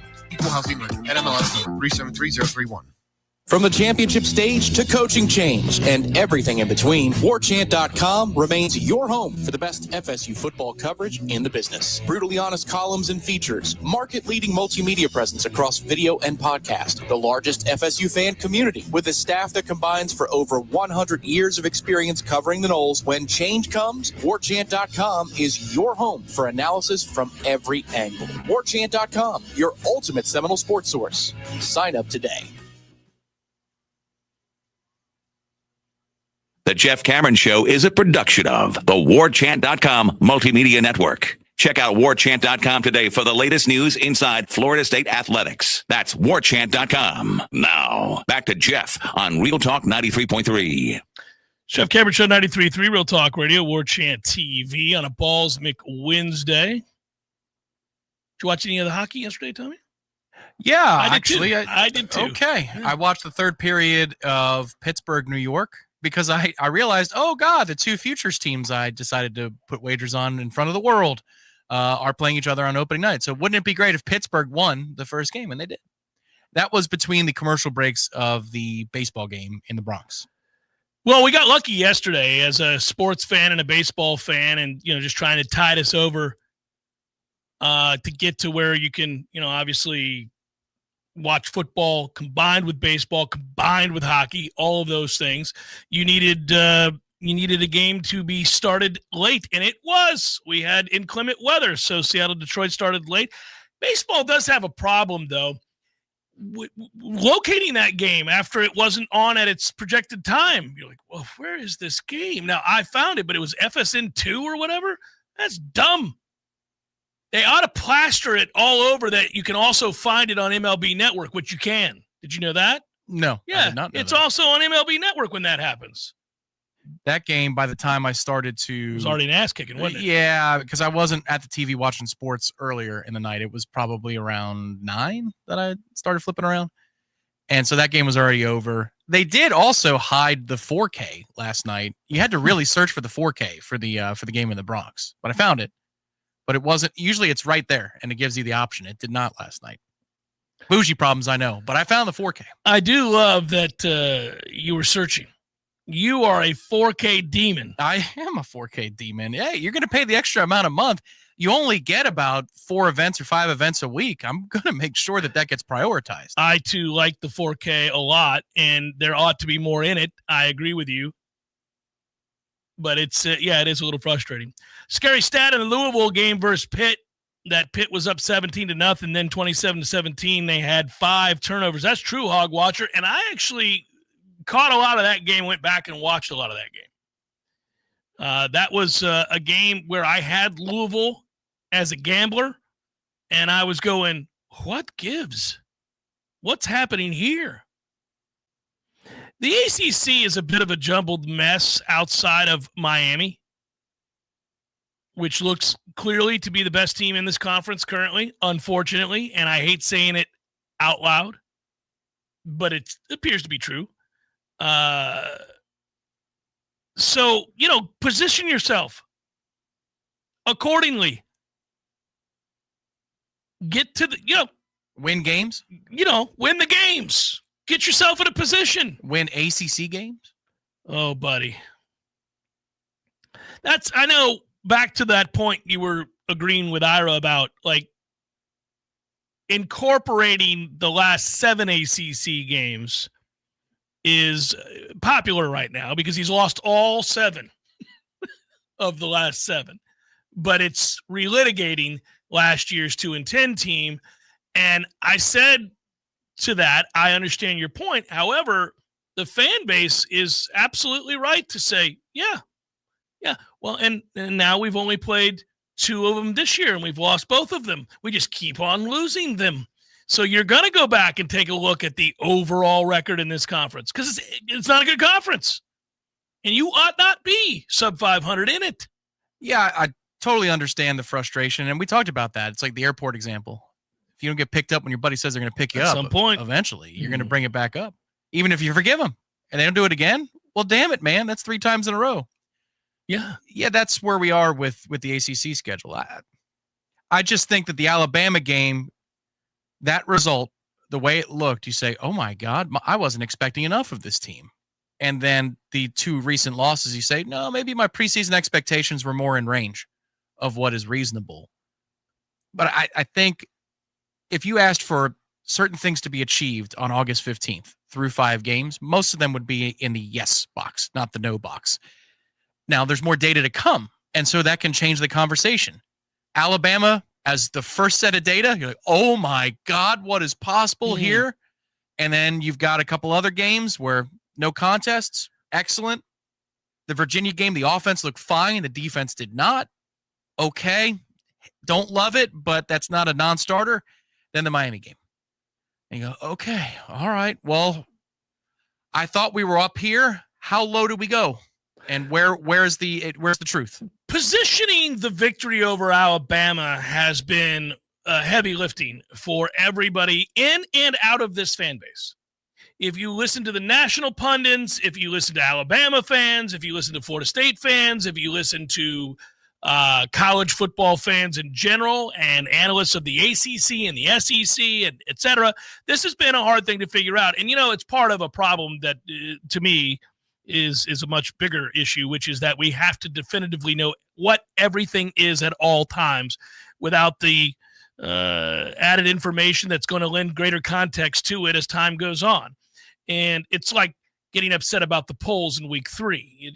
Stop. It's going to work itself out, but it's partly because we have a committee in this sport instead of it being what it is in the NFL, which is that I won the division. I'm going to make it to the playoffs. We don't need to talk about what week 4's loss means. It doesn't mean anything. It means it was a loss. It's on the record. Got it. Duly noted. I won the division.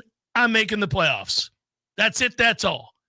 Now, there are tiebreakers for wild cards and all these other things, and it could be incorporated there, but it's a much simpler set of solutions in definitions. Whereas in college football, it is a TV show, and there are storylines and narratives and things that get introduced, and you have to monitor that you're not on the wrong end of one of those, and it frustrates you. But I don't think it matters all that much in week 3 or week 4, and you don't have to know how good or not good Alabama is or is not, or you are or are not after 2 to 3 weeks. It will define itself. Now, as time has gone on, you realize that the way you felt after Florida State, Alabama was a fan on top of the world who was rooting for a program that had a chance to be an elite college football team, to win the conference, and go to the college football playoff. You probably do not feel that way currently because we've played games subsequently, and you've won some of those. 2 of those are against teams that are completely outmanned, and then you go and say to yourself, well, in the games that have mattered, we're 1-2.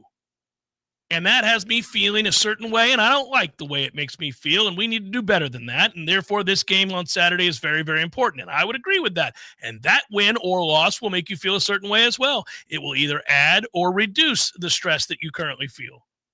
Yeah, or relieve it. Yeah, altogether. Yeah, in one way or another, depending upon what it is you're looking for. Yeah, I was going to say, I don't know if it can completely relieve it. If you won 70-0 or something, Well, maybe if you lost 40-10, you'd be like, oh, well, I know the answer to this. Well, that's why I said add. Yeah. You're right. That would be the end of that. Yeah. Well, good God, Tom. No, I don't think that's coming. I'm not trying to. Yeah. But I do want to see. It's a gut check. It's again, how invested are they? I think they are, and I don't think they're a bad team. That's the other thing here. It's tough to say after 2 straight losses.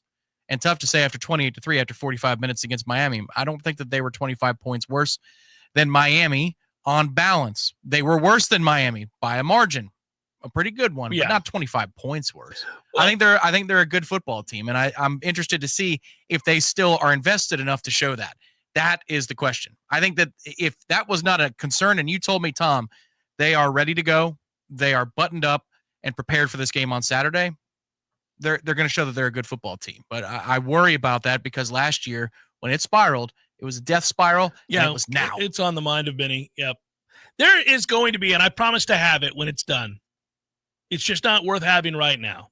There's going to be another conversation that we're going to have about what Florida State football is under Mike Norvell and what is possible under Mike Norvell when this season ends.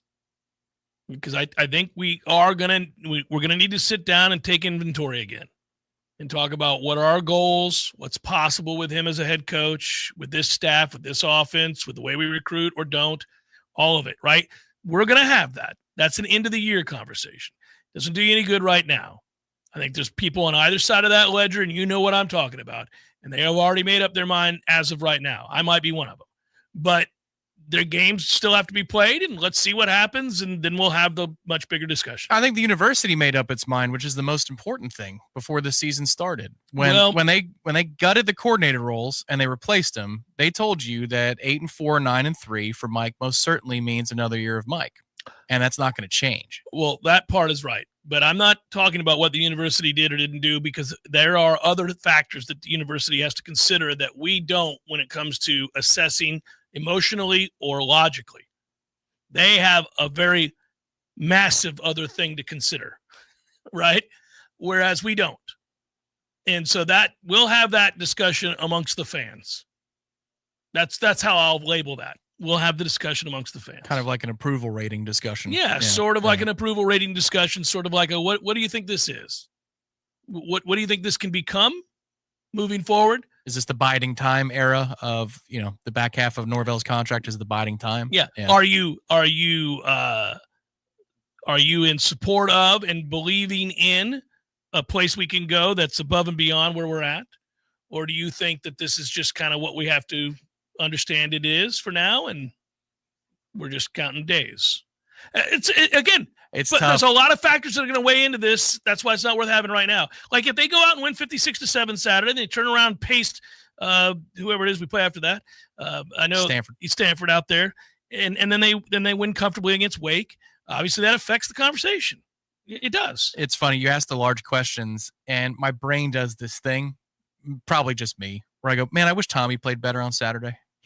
Like, you're asking the big questions, but I think that they were in a position to compete in that game, so we feel better this week about what it is that's going on.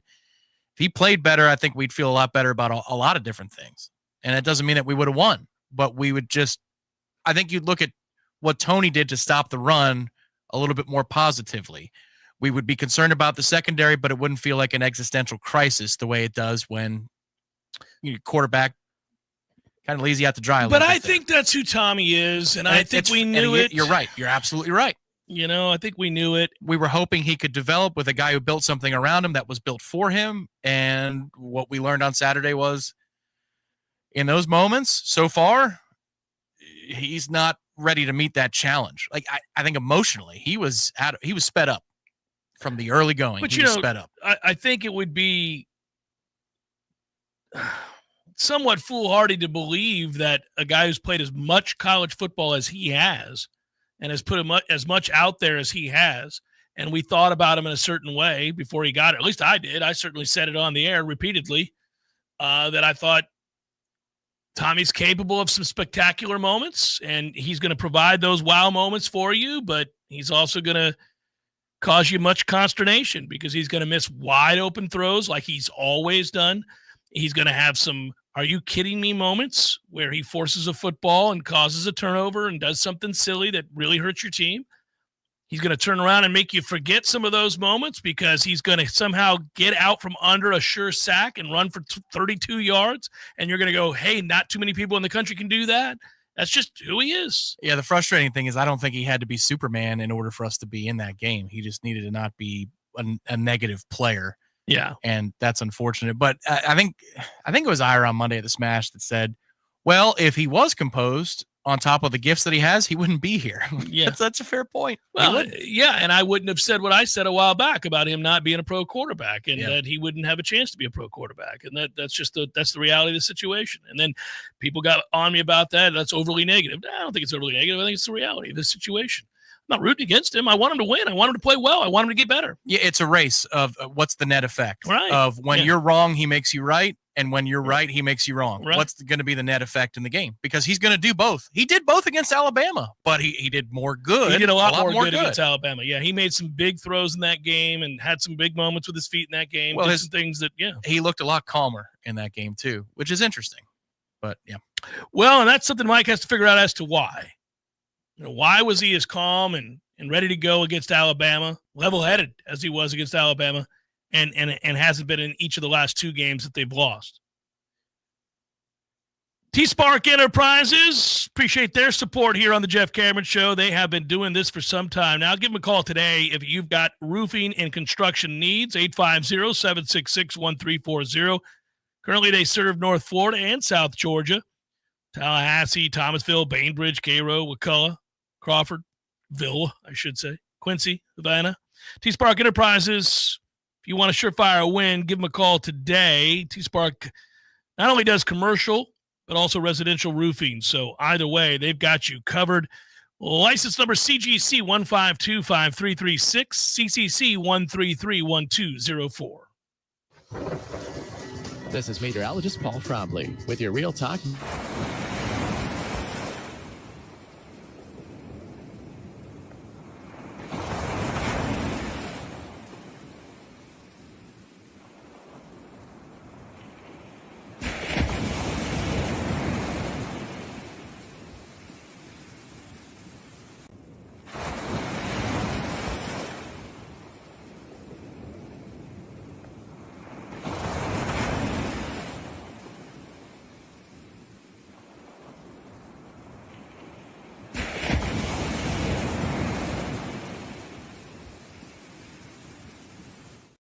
The bottom for gutter repairs, gutter installs, leaf and debris guards, drainage fixes. We handle it all. Don't wait for the next big storm to find out you've got a problem. Call locally owned New Vision Gutters today. We keep our minds in the gutters, so you don't have to. Online at newvisiongutters.com. This time of year, we enjoy spending time outdoors in this beautiful North Florida climate until a mosquito attack begins. Paul's Termite Pest Control can help you take your yard back. We have an affordable program to help keep mosquitoes away, and our program even helps with other pests like ticks. Mosquitoes are a nuisance to you, and by carrying diseases such as heartworms, they can be harmful to your pets. Learn more about how Paul's can help protect you, your family, and your pets from mosquitoes. For the elimination of termites, pests like mosquitoes, and a greener lawn too, call Paul's. We'll get them all. Do you want to take your yard back by having a green and pest-free lawn? At Paul's, we understand the unique needs of your North Florida lawn, which is why we developed a program to address those concerns. Our treatment program includes inspection, treatment, and education on best practices for optimized results for remaining environmentally conscious. An added benefit is that our lawn treatment is flea suppression, so having a greener lawn can help protect your pets too. For a greener lawn and the elimination of fleas too, call Paul's. We'll get them all. Hey, Jeff, what's up, buddy? I was just thinking, they never tell you that when you grow up, one of the things that you'll miss are the games that you created with your friends in the neighborhood. Oh, good days. So I would have my buddy come over, and then we'd make up these games that were kind of like a hodgepodge of every game that you've ever played. Kind of like the bikes we built. Correct. Yes. And it's a grand experiment. In the beginning, nobody knows how to play the game, and you argue about what the rules are going to be. And in the end, everybody knows how to play the game. By the end of that summer, you know the rules, the neighborhood know the rules, and you play that game like it's the greatest game ever played. But And you still try to break the rules, right? Oh, if you ain't cheating, you ain't trying. But at the end, Eddie, you're never going to play it again, and you'll think about it the rest of your life. And the best game you ever played was that game. Never been a better one. Hey, you want to have a Gordo Smash, Jeff? I do. I'd like that. Gordo's, bringing the flavor and flair of Cuban food to Tallahassee since 1996. The Jeff Cameron Show is a production of the Warchant.com Multimedia Network. Check out Warchant.com today for the latest news inside Florida State athletics. That's Warchant.com. Now, back to Jeff on Real Talk 93.3. Buddy of mine is at the Seattle-Detroit game, and he's did a picture, Tom, of both Cal Raleigh and Tyler Holton, and it is kind of cool to see the you can pull it up. Here you go. I'll do this for everybody. Can you see this, guys? Does that come in clear? Yeah, kind of. Not really. No? A little too washed out. It is Tyler Holton, Cal Raleigh on the front of a program at FSU, 2017-2018 team captains. Oh, wow. And how cool is that? So you got the photo from on the field? Yeah, he's got the photo from on the field, but this photo is them being team captains, yeah. If you have the other one, send it to me. I'll put it on the chat for the peoples. Yeah, I'll have to get that out there. That's cool as hell. Is that beat-up? No. Okay. It's the only one I know, outside of Mike. Yeah. Mike could be up there too, but there, yeah, beat up may be there. Pretty cool. The College Sports Commission has launched a tip line today that allows for anonymous reporting of potential violations of new rules that govern how players are paid for the name, image, likeness. So we wondered if it was going to happen. Remember, we jokingly said it would happen. That it would be. Is this Brian Kelly? Yeah, like this is, there you go. Well, this is kind of important because if we're going to, it also might accelerate the lawsuits that are forthcoming.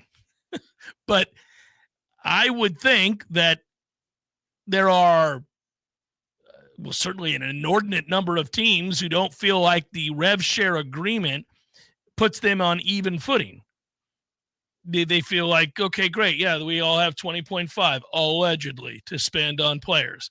However, when $30 million is being spent in NIL by Ohio State and I'm over here at Arizona State spending $2 million, that ain't going to get it done. And how could they spend $30 million if these were deals that were being approved to be of fair market value? They wouldn't. They wouldn't. Your left tackle who's never played a down of college football cannot be making $1.5 million unless you're using a good chunk of your rev share money to do it, solely based on the market value of whatever endorsement to that local car dealership he has is, right? Wouldn't work. So you would call that one in if you could find out how much of that rev share money is going to make up part of that contract. The commission's CEO, Brian Seeley, the one who used to work in Major League Baseball, told the AP the reporting line adds an important method of gathering information about the thousands of deals it's overseen under terms of the $2.8 billion House settlement that reshaped college sports. We've always been planning. This has not been a reaction to what we're hearing. We knew we were going to have to embrace something like this. One of the foundational aspects of any compliance program is the reporting methods. It's important to have reporting methods that people feel comfortable using, which often involves providing anonymous reporting. The CSC has contracted with Real Response, a technology company that works with various colleges, the U.S. Anti-Doping Agency, NFL Players Association, Major League Baseball, and other sports programs. It involves and provides ways for people to file reports via text, the WhatsApp, web forms, the WhatsApp. Brian, Jerry down here in Ocala,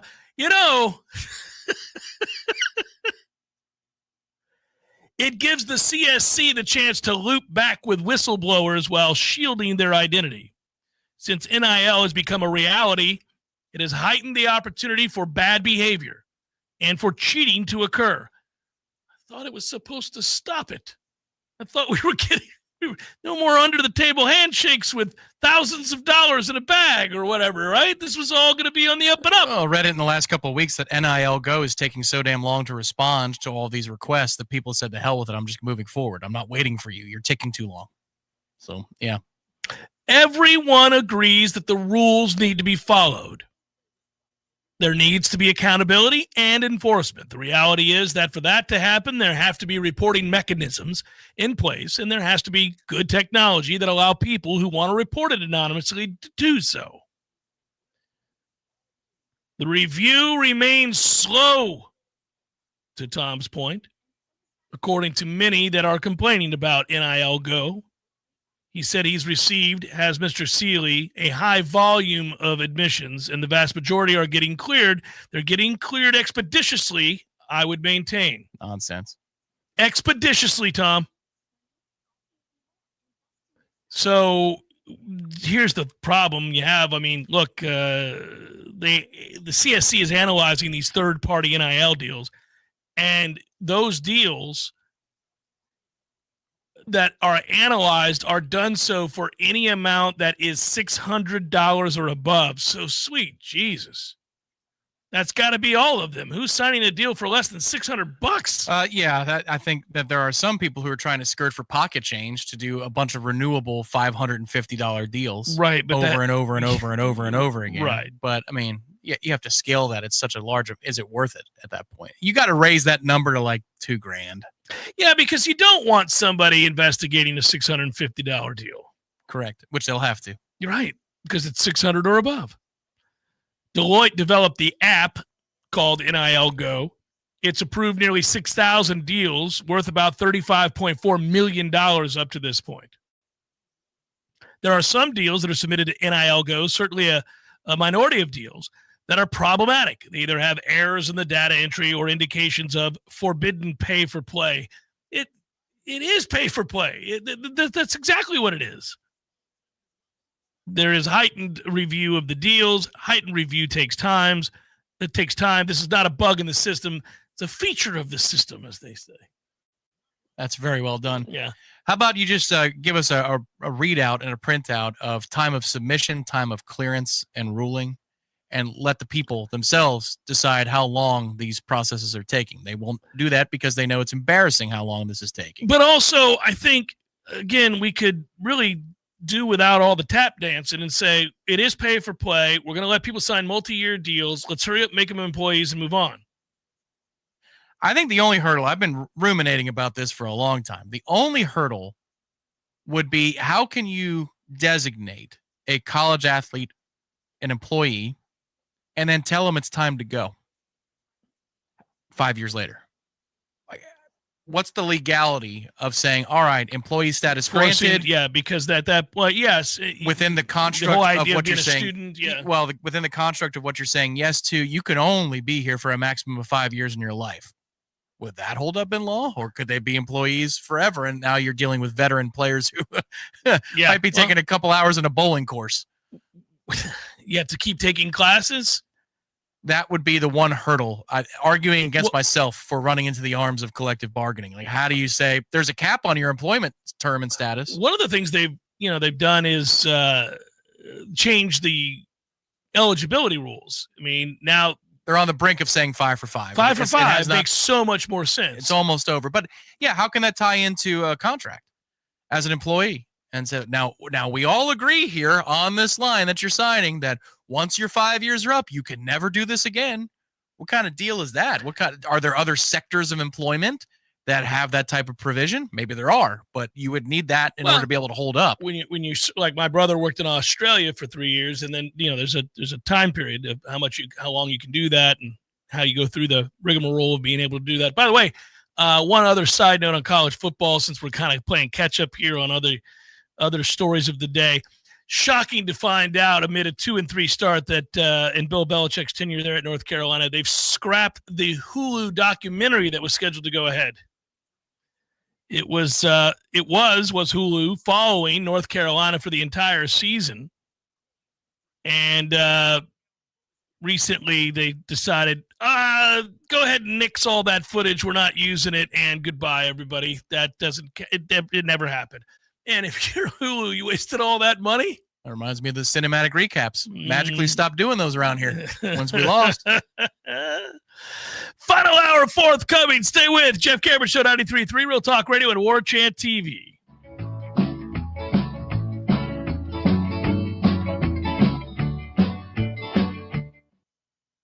Call attorneys who care. Facing Brooks. Offices, Tallahassee.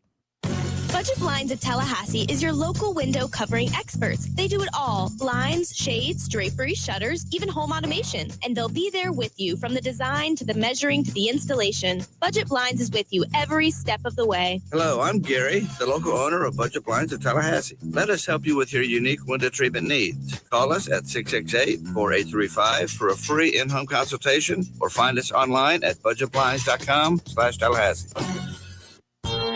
Some men follow the crowd.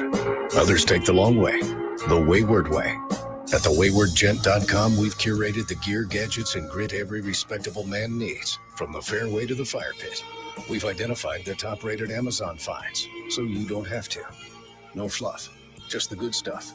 Visit thewaywardgent.com for the man who's not afraid to live a little off course. Thewaywardgent.com.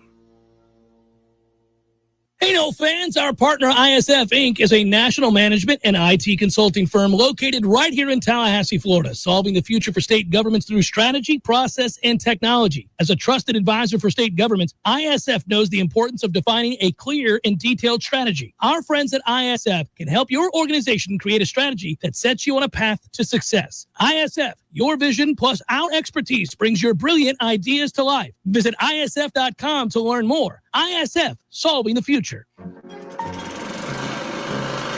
It's where you raise your kids, where friends become family, where every corner has a story worth telling. It's your neighborhood. At ABC 27, we share those stories, bringing you news that connects communities, builds pride, and reminds us we're part of something bigger. We are ABC 27, in your neighborhood. T-Spark Enterprises, roofing and construction services. T-Spark Construction.com. We conquer all peaks. We fix those darn leaks. Call 850-766-1340. T-Spark Enterprises, roofing and construction services. T-Spark Construction.com. License number CCC 1331204. Tired of watching baseball score updates on your phone? Get off the bench and head to the CP. The Corner Pocket Bar and Grill is your home for all MLB games in-state or nationwide.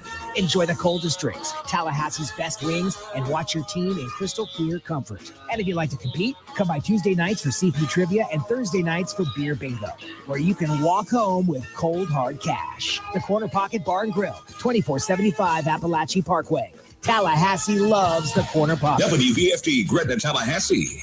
This is Real Talk 93.3. More of the Jeff Cameron Show is coming up next. Your sports action update on Real Talk 93.3 with all the latest odds from Vegas. Jacksonville Jaguars are 4-1. They're laying 1.5 against Seattle at Everbank Stadium on Sunday. The total is moved from 45.5 to 46.5. Tampa Bay Buccaneers hosting the 49ers at Raymond James Stadium. The Buccaneers are the 3-point home favorite. Coming up on Saturday in college football, Florida State, a 10.5-point favorite at home with Pitt. The Seminoles look to end a 2-game losing streak. It's Florida visiting Texas A&M. The Aggies are 5-0 off to their best start since 2016. They're a 7.5-point favorite at Kyle Field, where the total is 46.5. Score $500 in rewards with the G-Bank First Bet VSiN Trifecta. Details at vsin.com/GBank. For more sports betting news and information, go to vsin.com. Mike Son at Real Talk 93.3. $5,000. That's the average amount of money people in the U.S. are now spending on gas in a year. $5,000. That's crazy. If you drive, you have to download Upside, the free app that gives you cash back every time you get gas. That's right. You can earn real cash back with Upside just by buying the gas you're already buying. You can literally start earning cash back today. I use Upside every time I fill up, and I've already made around $300. You're putting gas in your car anyway. Why not get real cash back? If you like free money, download Upside. I'm saving the cash I earn from using Upside to help pay for a vacation later this year. Download the free Upside app now to earn cash back every time you buy gas. Use promo code POWER to get an extra 25 cents per gallon on your first tank. You can cash out anytime right to your bank, PayPal, or a gift card for Amazon and other brands. Just download the free Upside app and use promo code POWER for a 25 cents per gallon bonus on your first tank. That's code POWER for a 25 cents per gallon bonus. What makes Paul's Termite and Pest Control the best in North Florida? It's our core values, of course, and they happen to spell Paul's. P, protecting you and your pets from pests and your property from termites. A, accept personal responsibility. At Paul's, we realize it's up to us to get things right and strive to do more than's expected. U, uphold company values. Those values include treating others with respect and understanding we represent Paul's Pest Control on and off the clock. L, look the part. As representatives of this great company, we will always make sure that our image matches the character of Paul's. S, support the team. Every job we do is a total team effort to create a supportive workplace. P, protecting you, your pets, and your property. A, accept personal responsibility. U, uphold company values. L, look the part. S, support the team. Paul's core values. They make us the best. For the elimination of termites and other pests. And a greener lawn, too. Call Paul's. We'll get them all. If you've been putting off cleaning your gutters, the wait stops now. Because for the entire month of October, Gutter Solutions and Waterproofing will do it free. Don't wait until water damage costs you thousands. Get your free gutter cleaning today. No strings, no gimmicks, just a clean slate for your gutters. Go online now at guttersolutions.net. That's guttersolutions.net. And schedule before October ends. Gutter Solutions and Waterproofing. With us, it's personal. See Nice Tire and Auto Service at 4792 Bluntstown Highway today. The ASE trained technicians at Nice take the guesswork out of fixing your car. That's why wherever you see the Goodyear sign, you'll find what you want in tires and service. From preventative maintenance to a major overhaul and everything in between, you name it. Plus, Nice's services are backed by a nationwide limited warranty. Stop by Nice Tire and Auto Service. 4792 Bluntstown Highway, just west of Capitol Circle.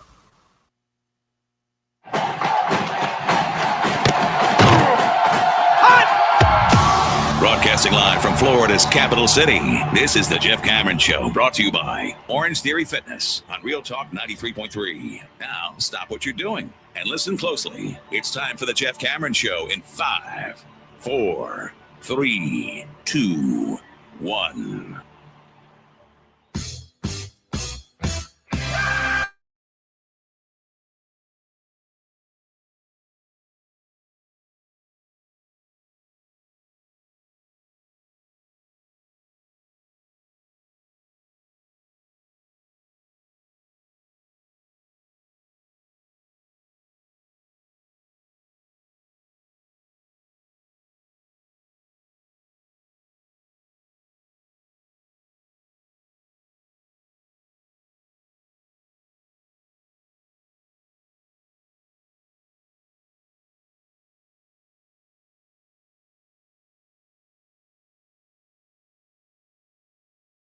station in all of Tallahassee. Thanks for watching on Warchant TV, the YouTube channel. Thanks for being in the chat.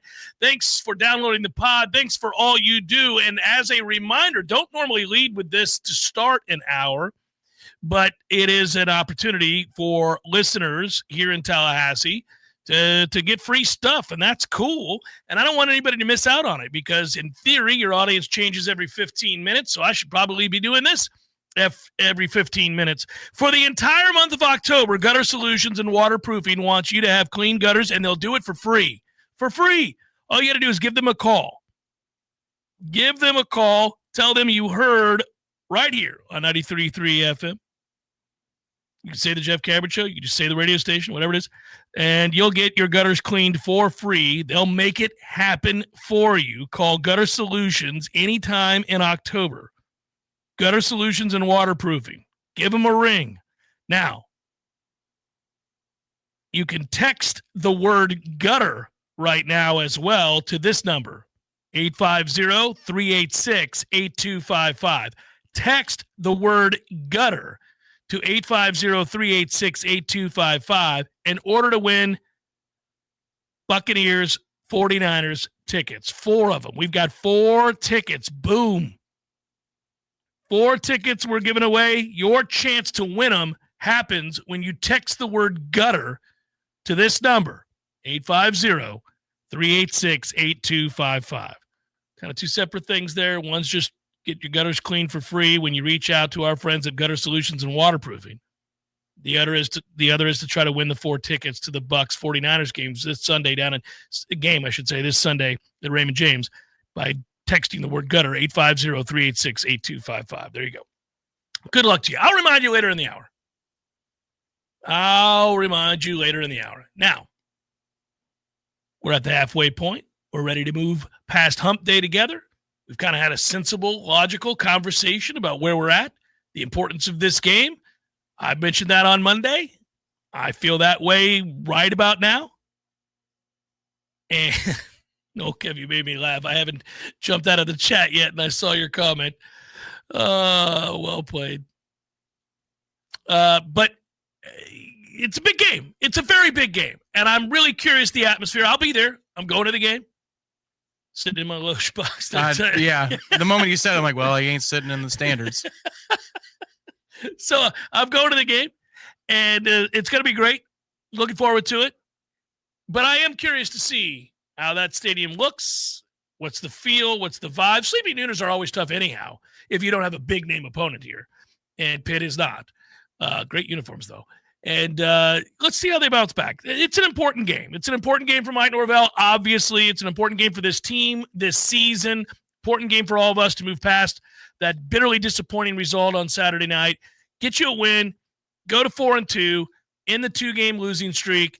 Get you set up for a nice little run here to get to 6-2 before you face Clemson, which I called last hour and the first hour as well.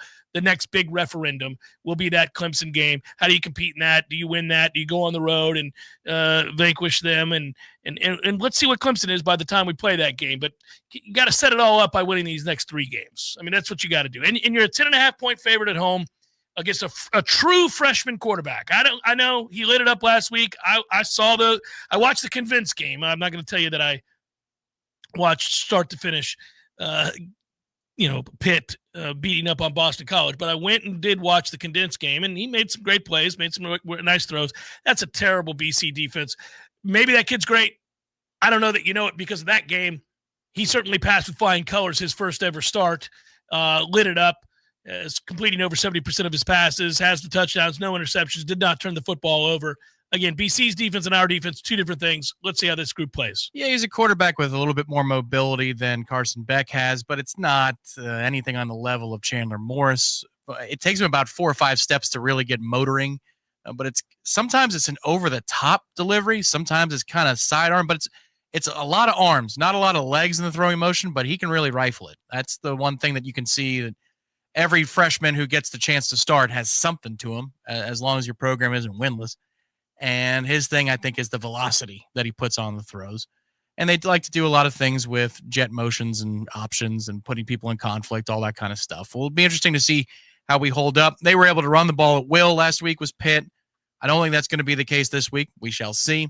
Well, this is a game that you're looking at between the years what's going on with this football team with Florida State. And if they're locked in, they're going to go ahead and win the football game. If they're not, then you start to have those larger conversations, and I'll be there for that if we go down that direction. I don't think it's going to go that way, though. It's strange. I posited yesterday on the show that if they lose, that's a wrap. He's a dead man walking. That was me acknowledging that they're not going to fire Mike in the season, and they may not even fire him at the end of the season. However, that's the heightened importance of this game. I think you lose the major boosters, you lose the recruiting class, you lose the majority of the fan base if you fool around and lose this game and you start your new ACC campaign at 0-3 in the league. Losers of 3 straight. I think you would lose most people. They'd be like, that's it. I tried. I'm off of you. I'm done. They would be right. They would be 100% right. Right. And the counter that Corey tried to make with me is that, well, what if you went on to win the rest of your games? I'm like, man, I think this would be an indicator that you're not going to go on to win the rest of your games, first of all. And secondly, I think that if you do, it's because you didn't recover from either of the last 2 losses, and we're seeing a spiraling effect again that's already happened before under Mike. And he has too many stretches where they'll lose 3 games in a row. So let alone, 7. Right. And the nuclear loss. There's a few of those where you go, it's possible to lose to them. Well, right. Yeah. Right. Yeah. And then you look and you piece that together with the track record at that point. Yeah, I think you lose this game this weekend, it's time to have that talk. I mean, and some people say it's long past gosh darn time. Yeah, I hear you, but we all agreed if you decided to participate in the season as a fan, you agreed that this is what you're going to watch. I like the way that you phrase that. If you decided to participate. If you decide to listen and participate and watch and be engaged, you know what this year was about. This year was about taking a step forward. It wasn't about going 0-60. Beating Alabama gave us dreams of going 0-60. And I think they were kind of close to doing it. Because if you win that game at Virginia, this is your one solo loss, and you still have the ability to dream about a postseason, a real postseason. Kind of curious, Tom. If we were doing the Jeff Cameron show and it was centered around, the epicenter of the Jeff Cameron show was centered around Penn State, and we were up there in Happy Valley. Are they more miserable right now? Are they angrier right now than we are here in Tallahassee? Probably so, right? Absolutely. They just got housed they just got beat by UCLA, who was winless. That's been a slow burn for them. For us, I think what has complicated our discussion is the manner in which we beat Alabama. I would never give that result back, but what I'm saying is the manner in which you played that game and you beat Alabama, where it felt a little unlucky that you were only up 24-17 in the key moments of that game, changed everything. They did. Yeah, it did. It certainly did. For Penn State, it was, final or bust, probably like Final Four or championship game or bust. Well, and you could forgive losing to a very, very maybe the best team in the country, Oregon team. But then you turn around and lose to a winless UCLA team. You spot them 24-7 lead. I mean, it's nuts. I don't know if you ever look at the Grim Times, the college football bottom 10 after each week that ESPN does.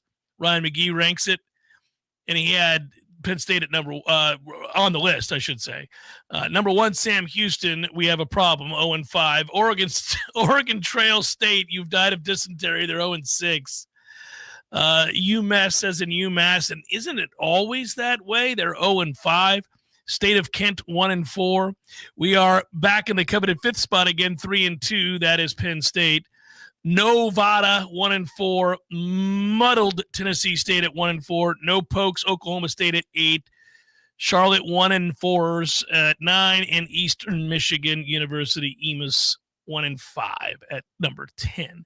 The fact that Penn State's on this list in the top 5 is comical, and that's, you could imagine, a fun show to do.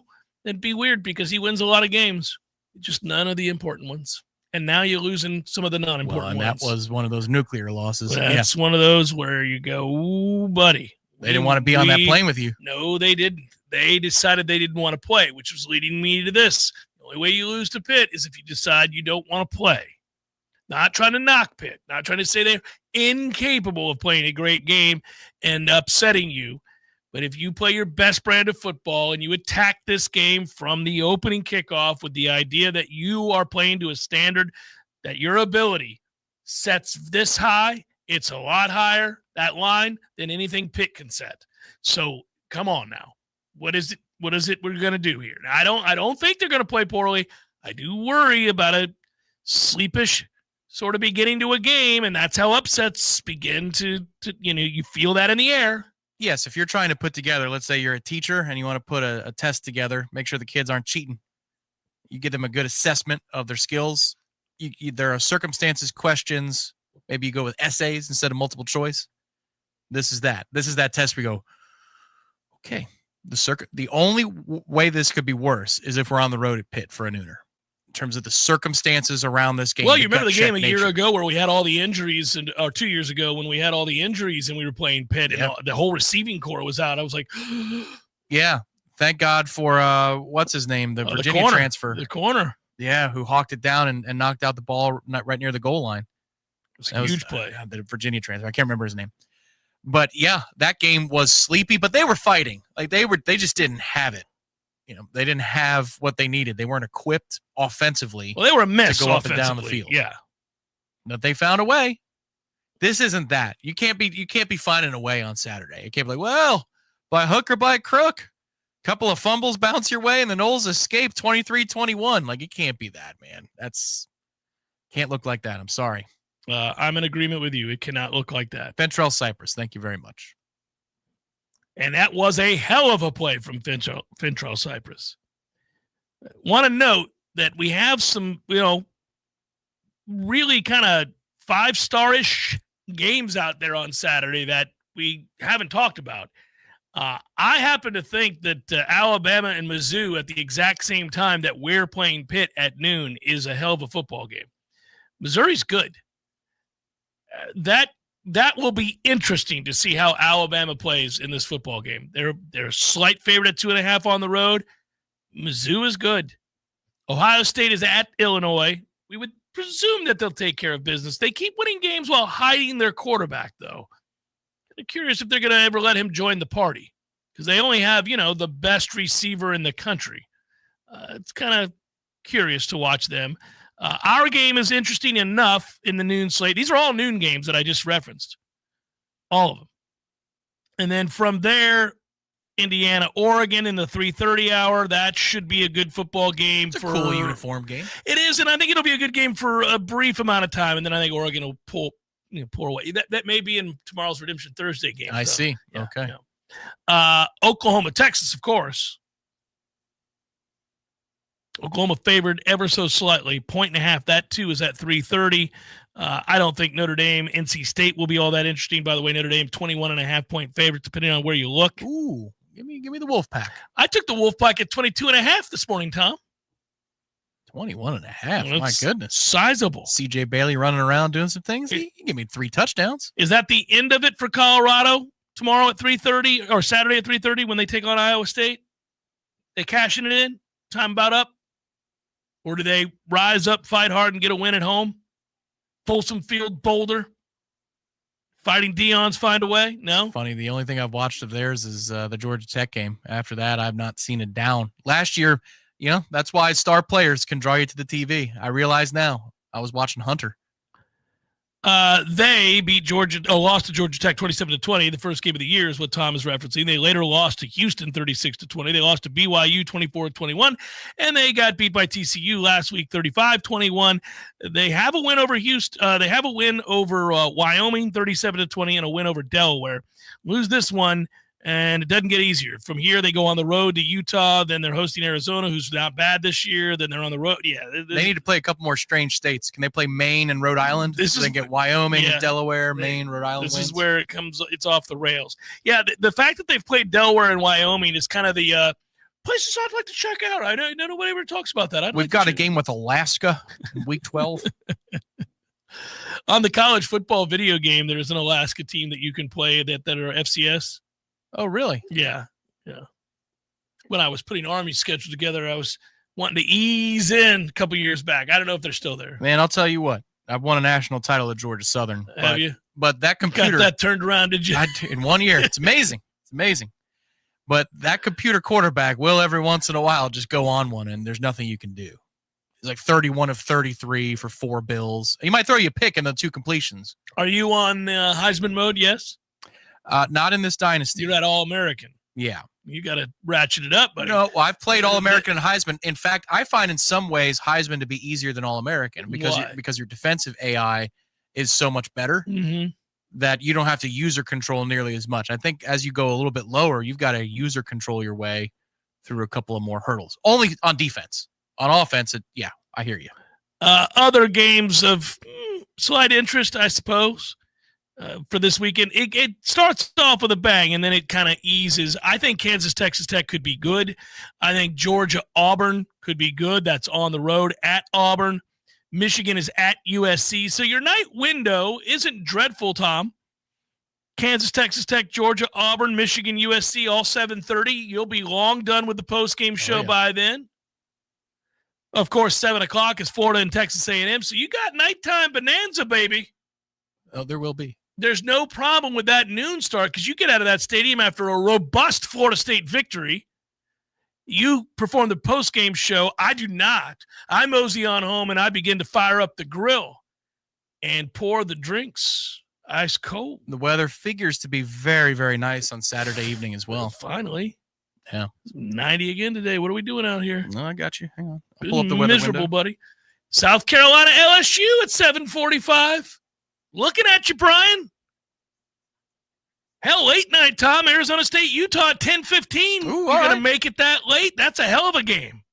I don't think I'm playing golf on Sunday, so yeah. So the answer should be yes. Yeah, you could pour them ice cold, get the multiple TVs going. It's a nicely spaced out, decent weekend of college football. It's not awful. Okay. So you're going to fire up the grill around what? 4-ish, right? 4-ish? What time do you think we get out of Dope? By the time you get back to where you live, you're looking at 4:35 by firing up the grill. Well, if we take care of business, Tom, I'm going to be honest with the people. If this is a 3-touchdown game in the fourth quarter, I don't think anybody's surprised by where you're going here. Peace. Yeah, right. I'm rolling on Big River because I'm going to rewatch it on Sunday anyhow. Yeah, Lowe's or not, right? Yeah. You've already done it enough now. I'm piecing out at that point. It's going to be a mid to lower 70s with a low humidity and a breeze. All right, then. Yeah. Let's go. Yeah, that'll work. For the entire month of October, this is incredible. Gutter Solutions and Waterproofing wants you to have clean gutters. Do me a favor. Just inundate them with calls for your free gutters. If you're in town, you want your gutters clean for free, just do it. Pull them up right now on the Google and say, I'm calling you. Here, man, I want it free. Let's go. Cameron was talking about it. Make it happen. Thank you so much. Gutter Solutions and Waterproofing. Gutter Solutions and Waterproofing. Come on out and get my gutters cleaned, please. Are you tired of that awkward thing of what do we get the neighbors?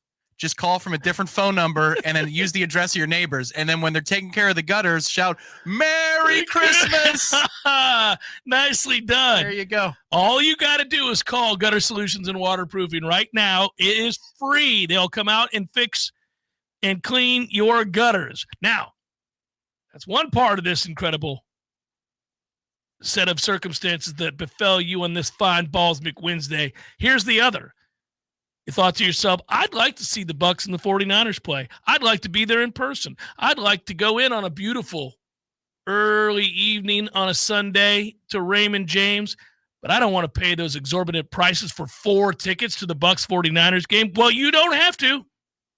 Text the word gutter. Text the word gutter to 850-386-8255 to enter for a chance to win 4 tickets to see the Bucs and the 49ers this Sunday. 850-386-8255. Text the word gutter right now, and you'll be in the can there with a chance to win. That's right. Then they'll shake the can, and they'll go, hey, look at that Mary one, or John or whomever. Text the word gutter right now. Text gutter to 850-386-8255. And make sure that you call my friends at Gutter Solutions and Waterproofing to get your gutters cleaned for free. And if you ask the question, what was the word? Too bad. You've heard it. Yeah. You missed it. Gutter. Some men follow the crowd. Others take the long way, the wayward way. At thewaywardgent.com, we've curated the gear, gadgets, and grit every respectable man needs, from the fairway to the fire pit. We've identified the top-rated Amazon finds, so you don't have to. No fluff, just the good stuff. Visit thewaywardgent.com for the man who's not afraid to live a little off course. Thewaywardgent.com. Looking to upgrade your backyard, your business, or even your life? Then you've got to check out Southeast Portable Buildings right here in Tallahassee. That's right. Southeast Portable Buildings has everything: sheds, cabins, carports, and now beautiful decks to go with them. Imagine a brand new storage building and a deck out front.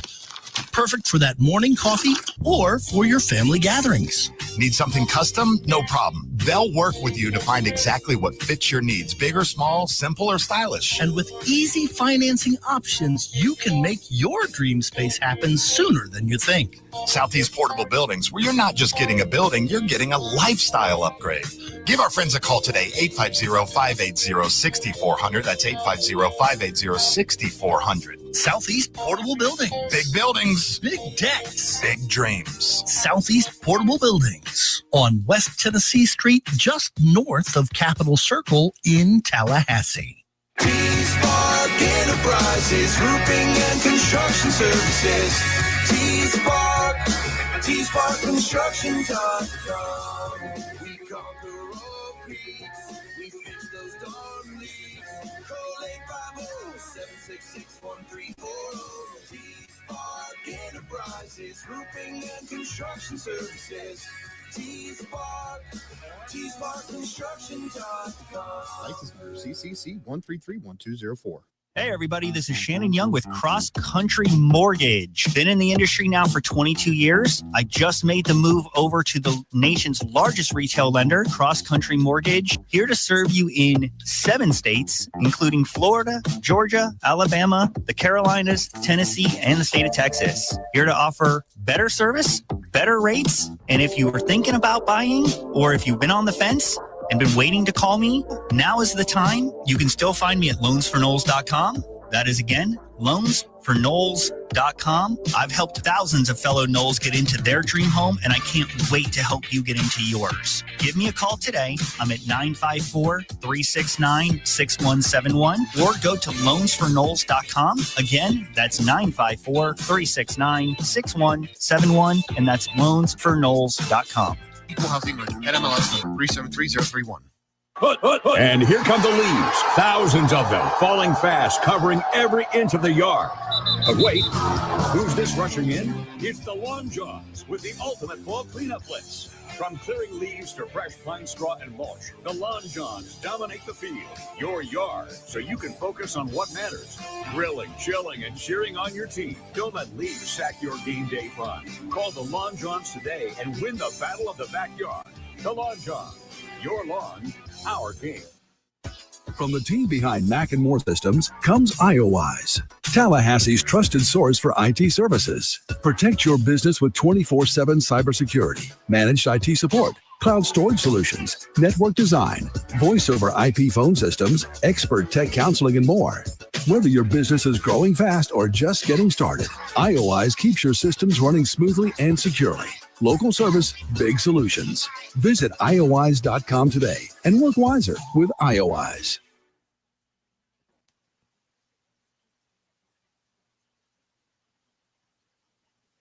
The Jeff Cameron Show is a production of Warchant.com Multimedia Network. Check out Warchant.com today for the latest news inside Florida State athletics. That's Warchant.com. Now, back to Jeff on Real Talk 93.3. Don't you feel like the Eagles are the most high drama, annoying, one of those silly dance shows or bachelor shows in all of sports? Why am I reading a headline about the Eagles downplaying the team meeting they had to have? First of all, this headline, I can't blame the Eagles for the headline. Eagles stars downplay meeting amidst recent woes. What? They're 4-1 and they're the defending Super Bowl champions. What are the recent woes? They lost a game? Yeah, man. Everybody does, except for the 72 Dolphins. Everybody does. Well, it's crazy. I mean, at some point, I guess I would get tired of talking about A.J. Brown because that's always how it starts, with his so-called cryptic tweets after games in which he doesn't get 5 or 6 catches and he's upset about it. Now, they do have a problem with their passing game, but they had that when they won the Super Bowl last year. Their quarterback is wildly inconsistent in the passing game. He's good, then he's terrible, then he's good, then he's terrible, but they're a running team. They run first, they bludgeon you to death. Typically, they play pretty good defense, and they put themselves in a position to win these games. It's the head coach on the offense that it starts with. Last year, he was, mocking the fans and the sidelines when they won a game. He turned around and started yelling at the people in the stands, and it was a small look. Then they end up rallying and they win the Super Bowl. But they were kind of dead and buried to begin last season.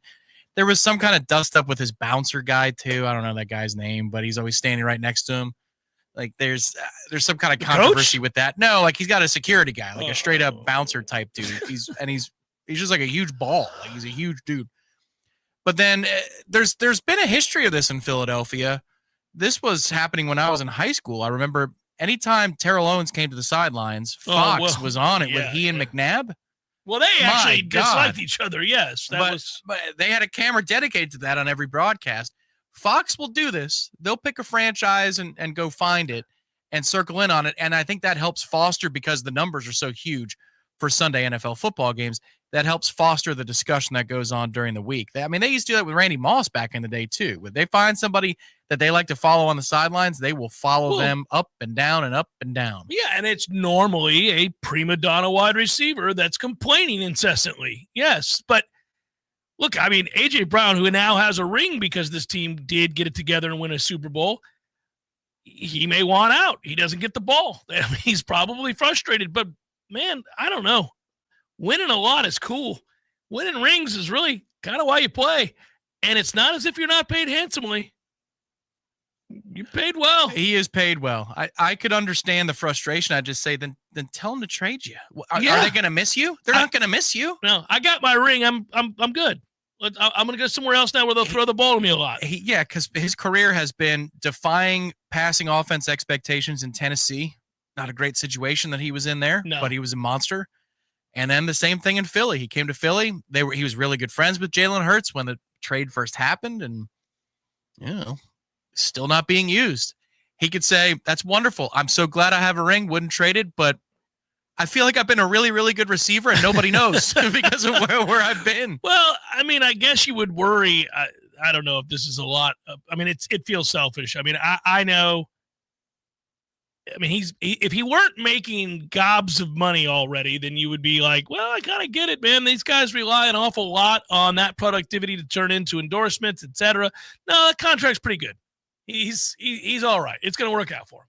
Quick numbers on him. So in Tennessee, I think we can all agree that was an underwhelming situation. Yeah. And he went for 1,000 yards twice. 1 year on only 52 catches. Like every catch he had was an explosive. Then the next year on 70, there was a downturn. He gets traded. First 2 years in Philly, he averages almost 1,500 yards a year. And 88 catches year one, 106 catches year two. I mean, my God, incredible productivity. Last year, he did go for 1,000 yards, but only 67 catches. So he's like, man, if you're going to phase me out, somebody could use me. Yeah, somebody could throw to me. Somebody could. I could have a 95, 100 catches somewhere else. Just make it happen then. Did you see the $100,000 fine for the coach in Arizona? Yeah. How do you feel about this? Just got done on my diatribe about this. They're in essence saying that he hit him. He did make contact with him. I'm going to take issue with the word hit. He did make contact with him as he was walking away. It looks like from the one angle I see that he thrust his hand away.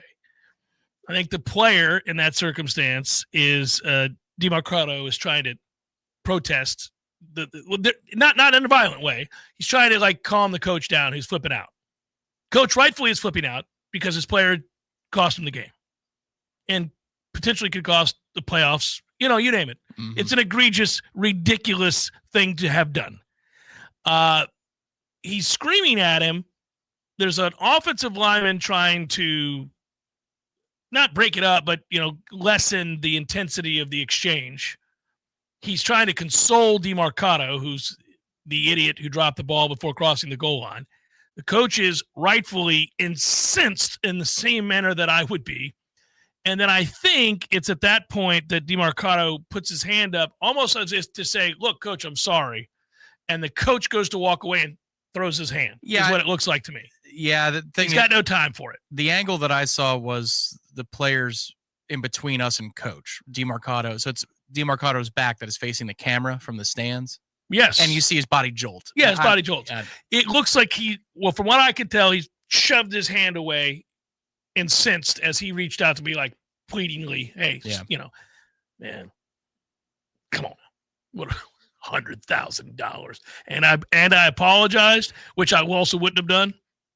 The only thing that I think would rise to that level of a fine is if the offense, because you have a witness right there, the offensive lineman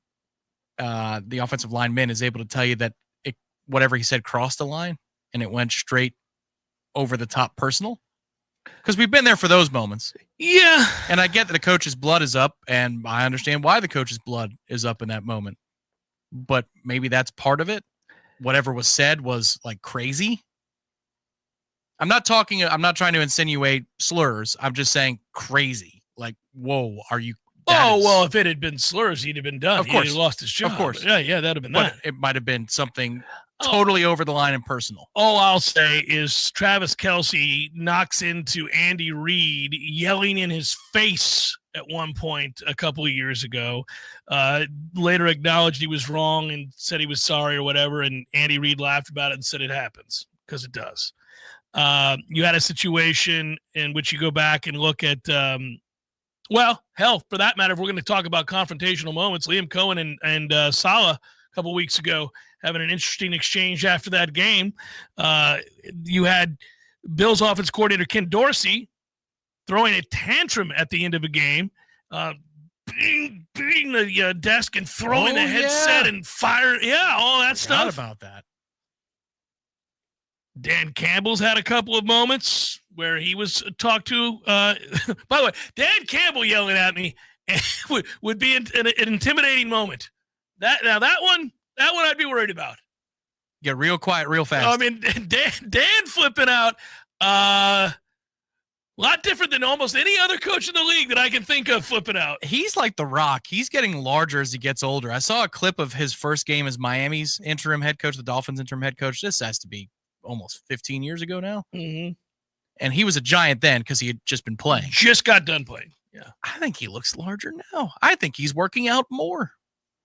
He's intimidating. Dan Campbell's intimidating. Like, if he's yelling at you, you got some issues. You're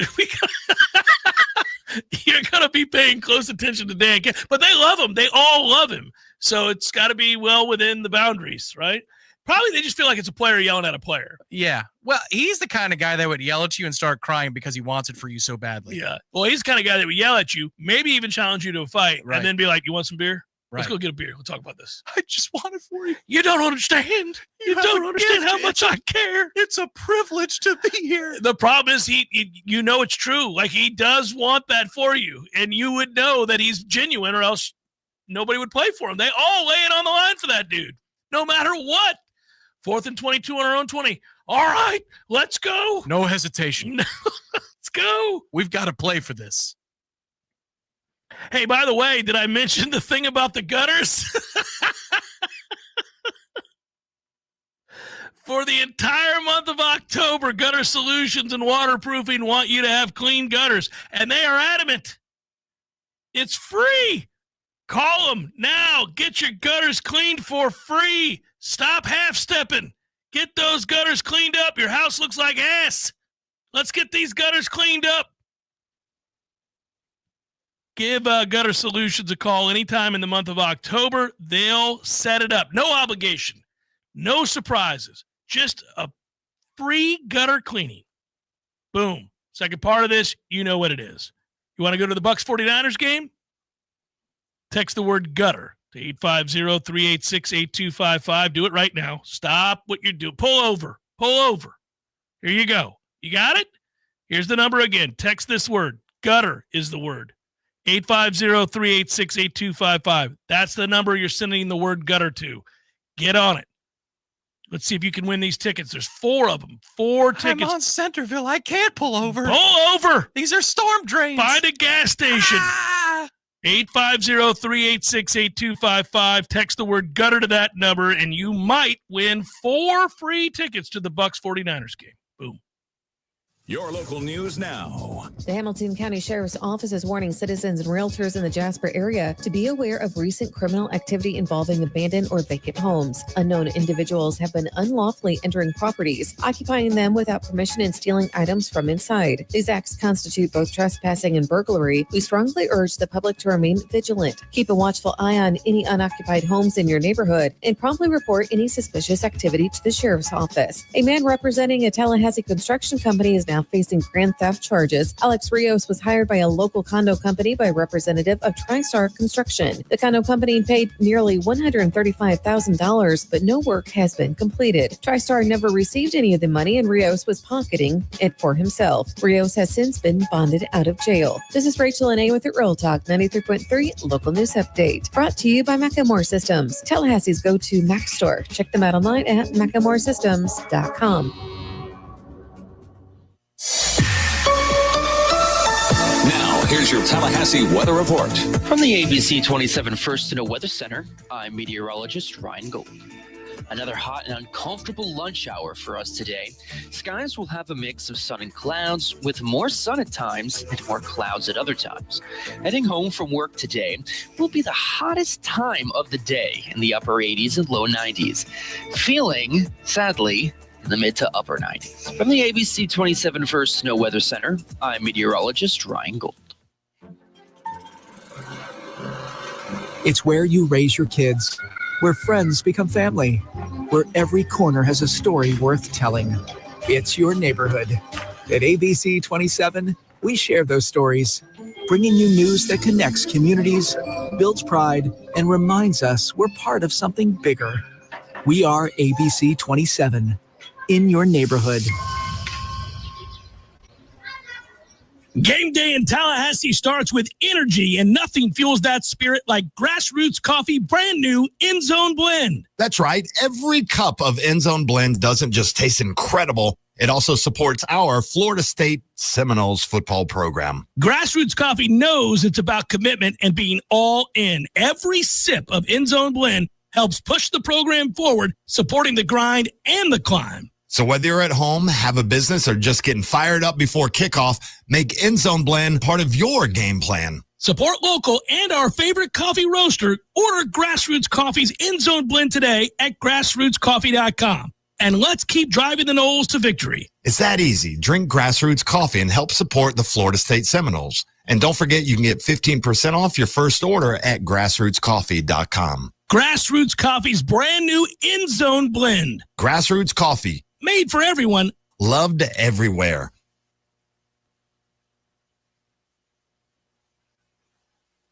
The Jeff Cameron Show is a production of the Warchant.com Multimedia Network. Check out Warchant.com today for the latest news inside Florida State athletics. That's Warchant.com. Now, back to Jeff on Real Talk 93.3. We get you an update here in just a moment.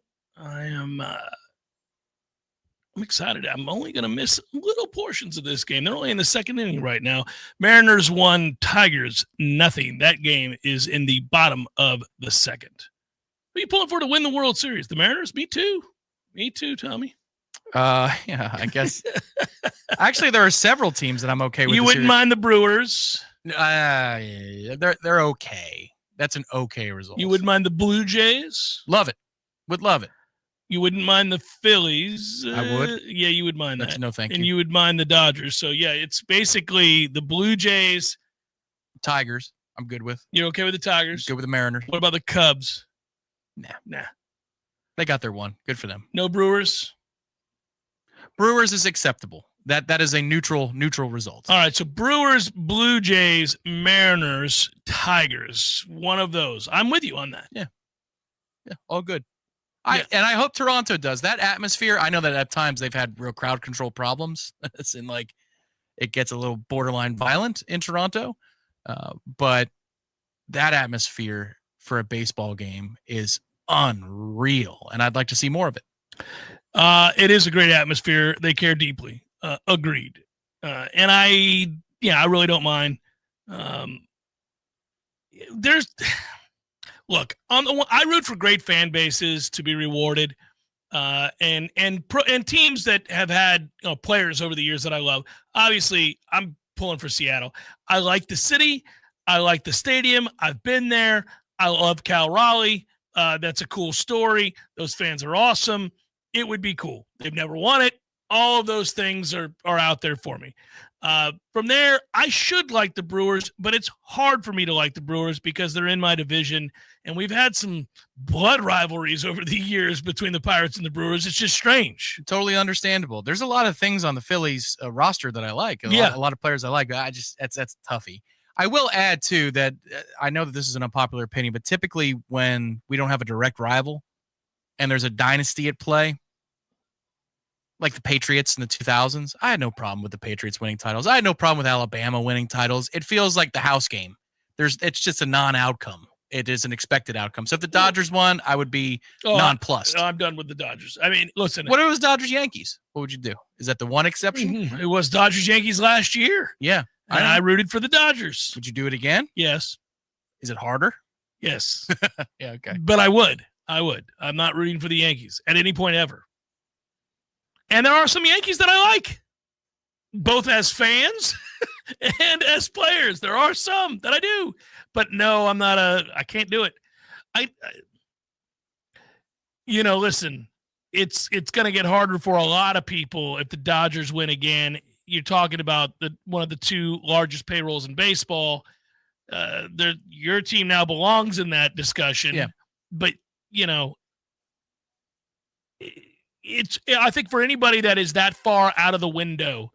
So right now my team is it's a million miles from the window. We can't envision a world where we have a quarter of your payroll. It does make it hard. But it's not that team or that franchise's fault. But it does lead to animosity. And it is frustrating because when Pittsburgh or any number of the other small market teams whiff, it hamstrings them in a way that the larger market teams who have gobs of money, billionaire owners, or to the extent that the billionaire owners can spend, it does. Like, I remember all those years under Steinbrenner, I'd be like, oh, great, they whiffed on the fat pussy toad. But guess what? It's not going to hurt them at all. They're just going to replace him with some other guy they're going to pay the same amount of money to until they get it right. They'll just figure it out. They'll just keep throwing money at the problem. You don't even have to be good at your job. That's why I ripped Brian Cashman. I'm like, get together, Brian. What are you doing? Until this recent run, you're like, what is wrong with you? You've got more money than anybody else to spend in the biggest city in the world. What are you doing? Yeah, he had 12 years of really not being a part of the discussion at all. No, so that's crazy to me. Major League Baseball's Doomsday World Series is a pretty easy one to predict. It's Detroit-Milwaukee. That is the World Series that Major League Baseball does not want from a rating standpoint. That would be death to World Series ratings. They've seen a massive surge in ratings this postseason already. Right. But they'd like that to continue with one of the Yankees, the Dodgers, or the Cubs to make it all the way. Philly will be fine, too. Toronto would be fine, I think, as well.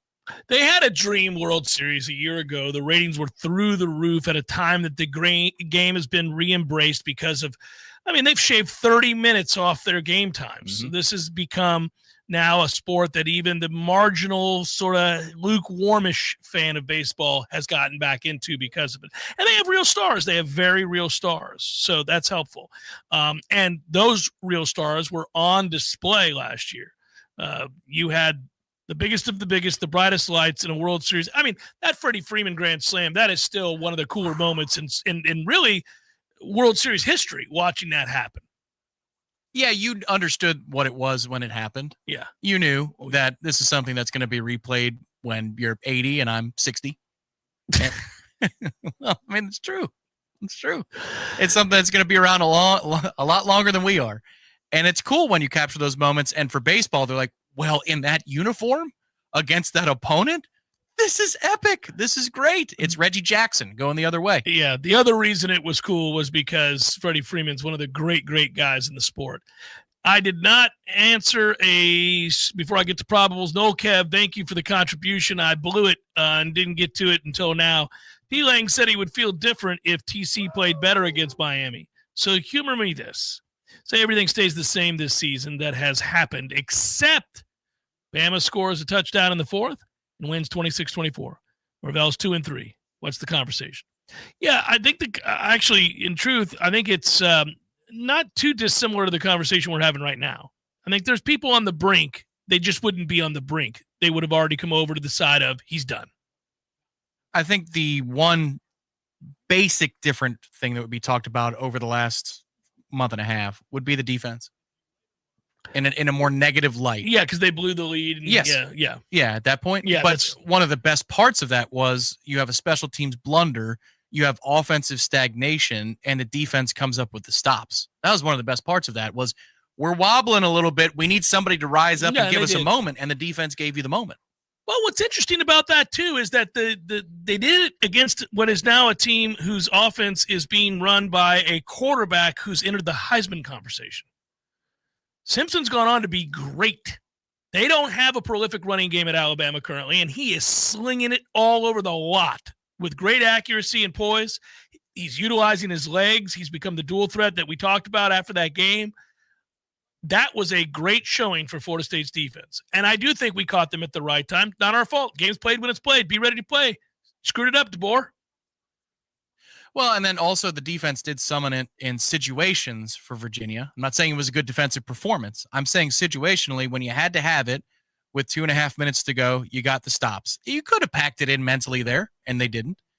And then we fail on offense in overtime 1 because we can't throw a screen pass, and we kick a field goal. Well, that also is extremely deflating to go take the field, especially after a team has run for 200 yards on you. And you come up with a stop there, so you trade field goals and you go back out there and you play a second overtime. Now, of course, they don't get the stop in the second overtime, but there have been points in the schedule here where you're saying even though this defense isn't the most talented thing in the world, they have gotten stops when they've needed to get stops at more than just a random moment like the Alabama game. You've seen a couple of those things. And last week against Miami, is it a successful night? No. But did they come up and stop the run successfully? Yeah. Yeah, they did. They took away an element. Yeah. And if your offense bothers to join the party here and have 17 or 20 points at the end of 3 quarters, I don't think we're harping on the defense as much as we are right now. But it will be interesting to see what they do this week. 1-0 Seattle leads Detroit. Fired up. Let's get to these other games. We've got them every 2 hours. Every one of them is potentially an elimination game. It's time for, how you say, with the pitching, probables? Seattle and Detroit. Detroit is how they say it there. Bryce Miller and Casey Mize. Brewers, Cubs. Quinn Priester, former Pirate. Jamison Taillon, former Pirate. Hey, what do you know? Turns out Quinn Priester and Jamison Taillon are good. Dude, I'm sitting here watching 2 teams that are on the cusp, and they're being helmed today in a critical game by Quinn Priester, Pittsburgh Pirate, Jamison Taillon, Pittsburgh Pirate. Unbelievable.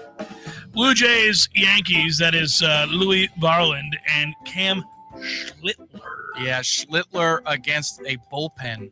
That's a bullpen game for the Blue Jays. Yeah, maybe a 2-2 series with that, maybe. Unless they want to drop 10 again. And then head on back to Toronto.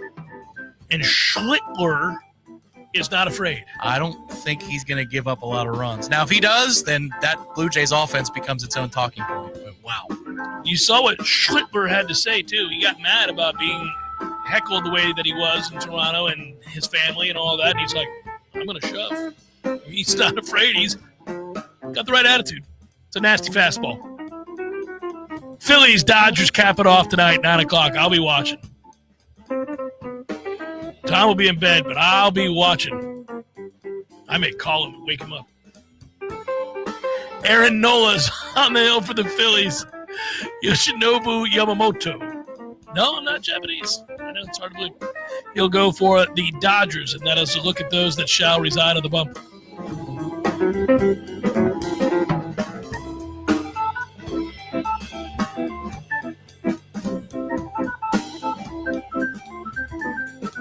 Tom, you wouldn't believe it. 4 of the last 5 putouts have been ground balls to second base. Huh. Is it extra innings? No, it's in the 5th.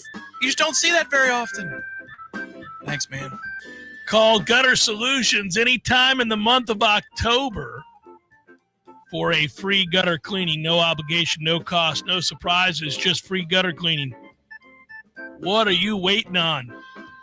Stop being a deadbeat. Get those gutters cleaned. Call Gutter Solutions anytime this month, and they'll come do it for free. Can you be called a deadbeat if you're turning down something that doesn't require payment? You just refuse to get those gutters cleaned, don't you? You deadbeat. Pick up the phone. Also, if you want to go to the Bucs 49ers game, give yourself a fighting chance. Text the word gutter right now to 850-386-8255. Text the word gutter right now to 850-386-8255. That is a look at those that shall reside on the bump.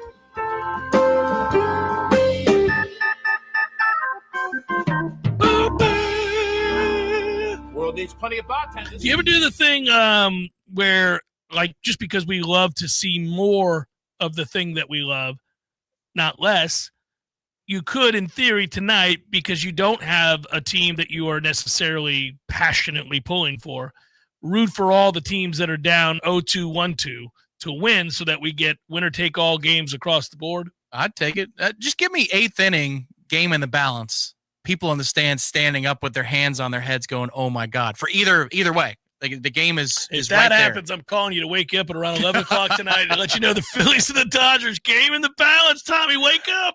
I'll say fair. Okay, hang on. Good work out of you. Thanks, everybody. Be well. Have a great rest of your Balls McWednesday, and we will talk to you on a Redemption Thursday. Plenty of wagers coming your way. I am loaded for bear this week and still on fire.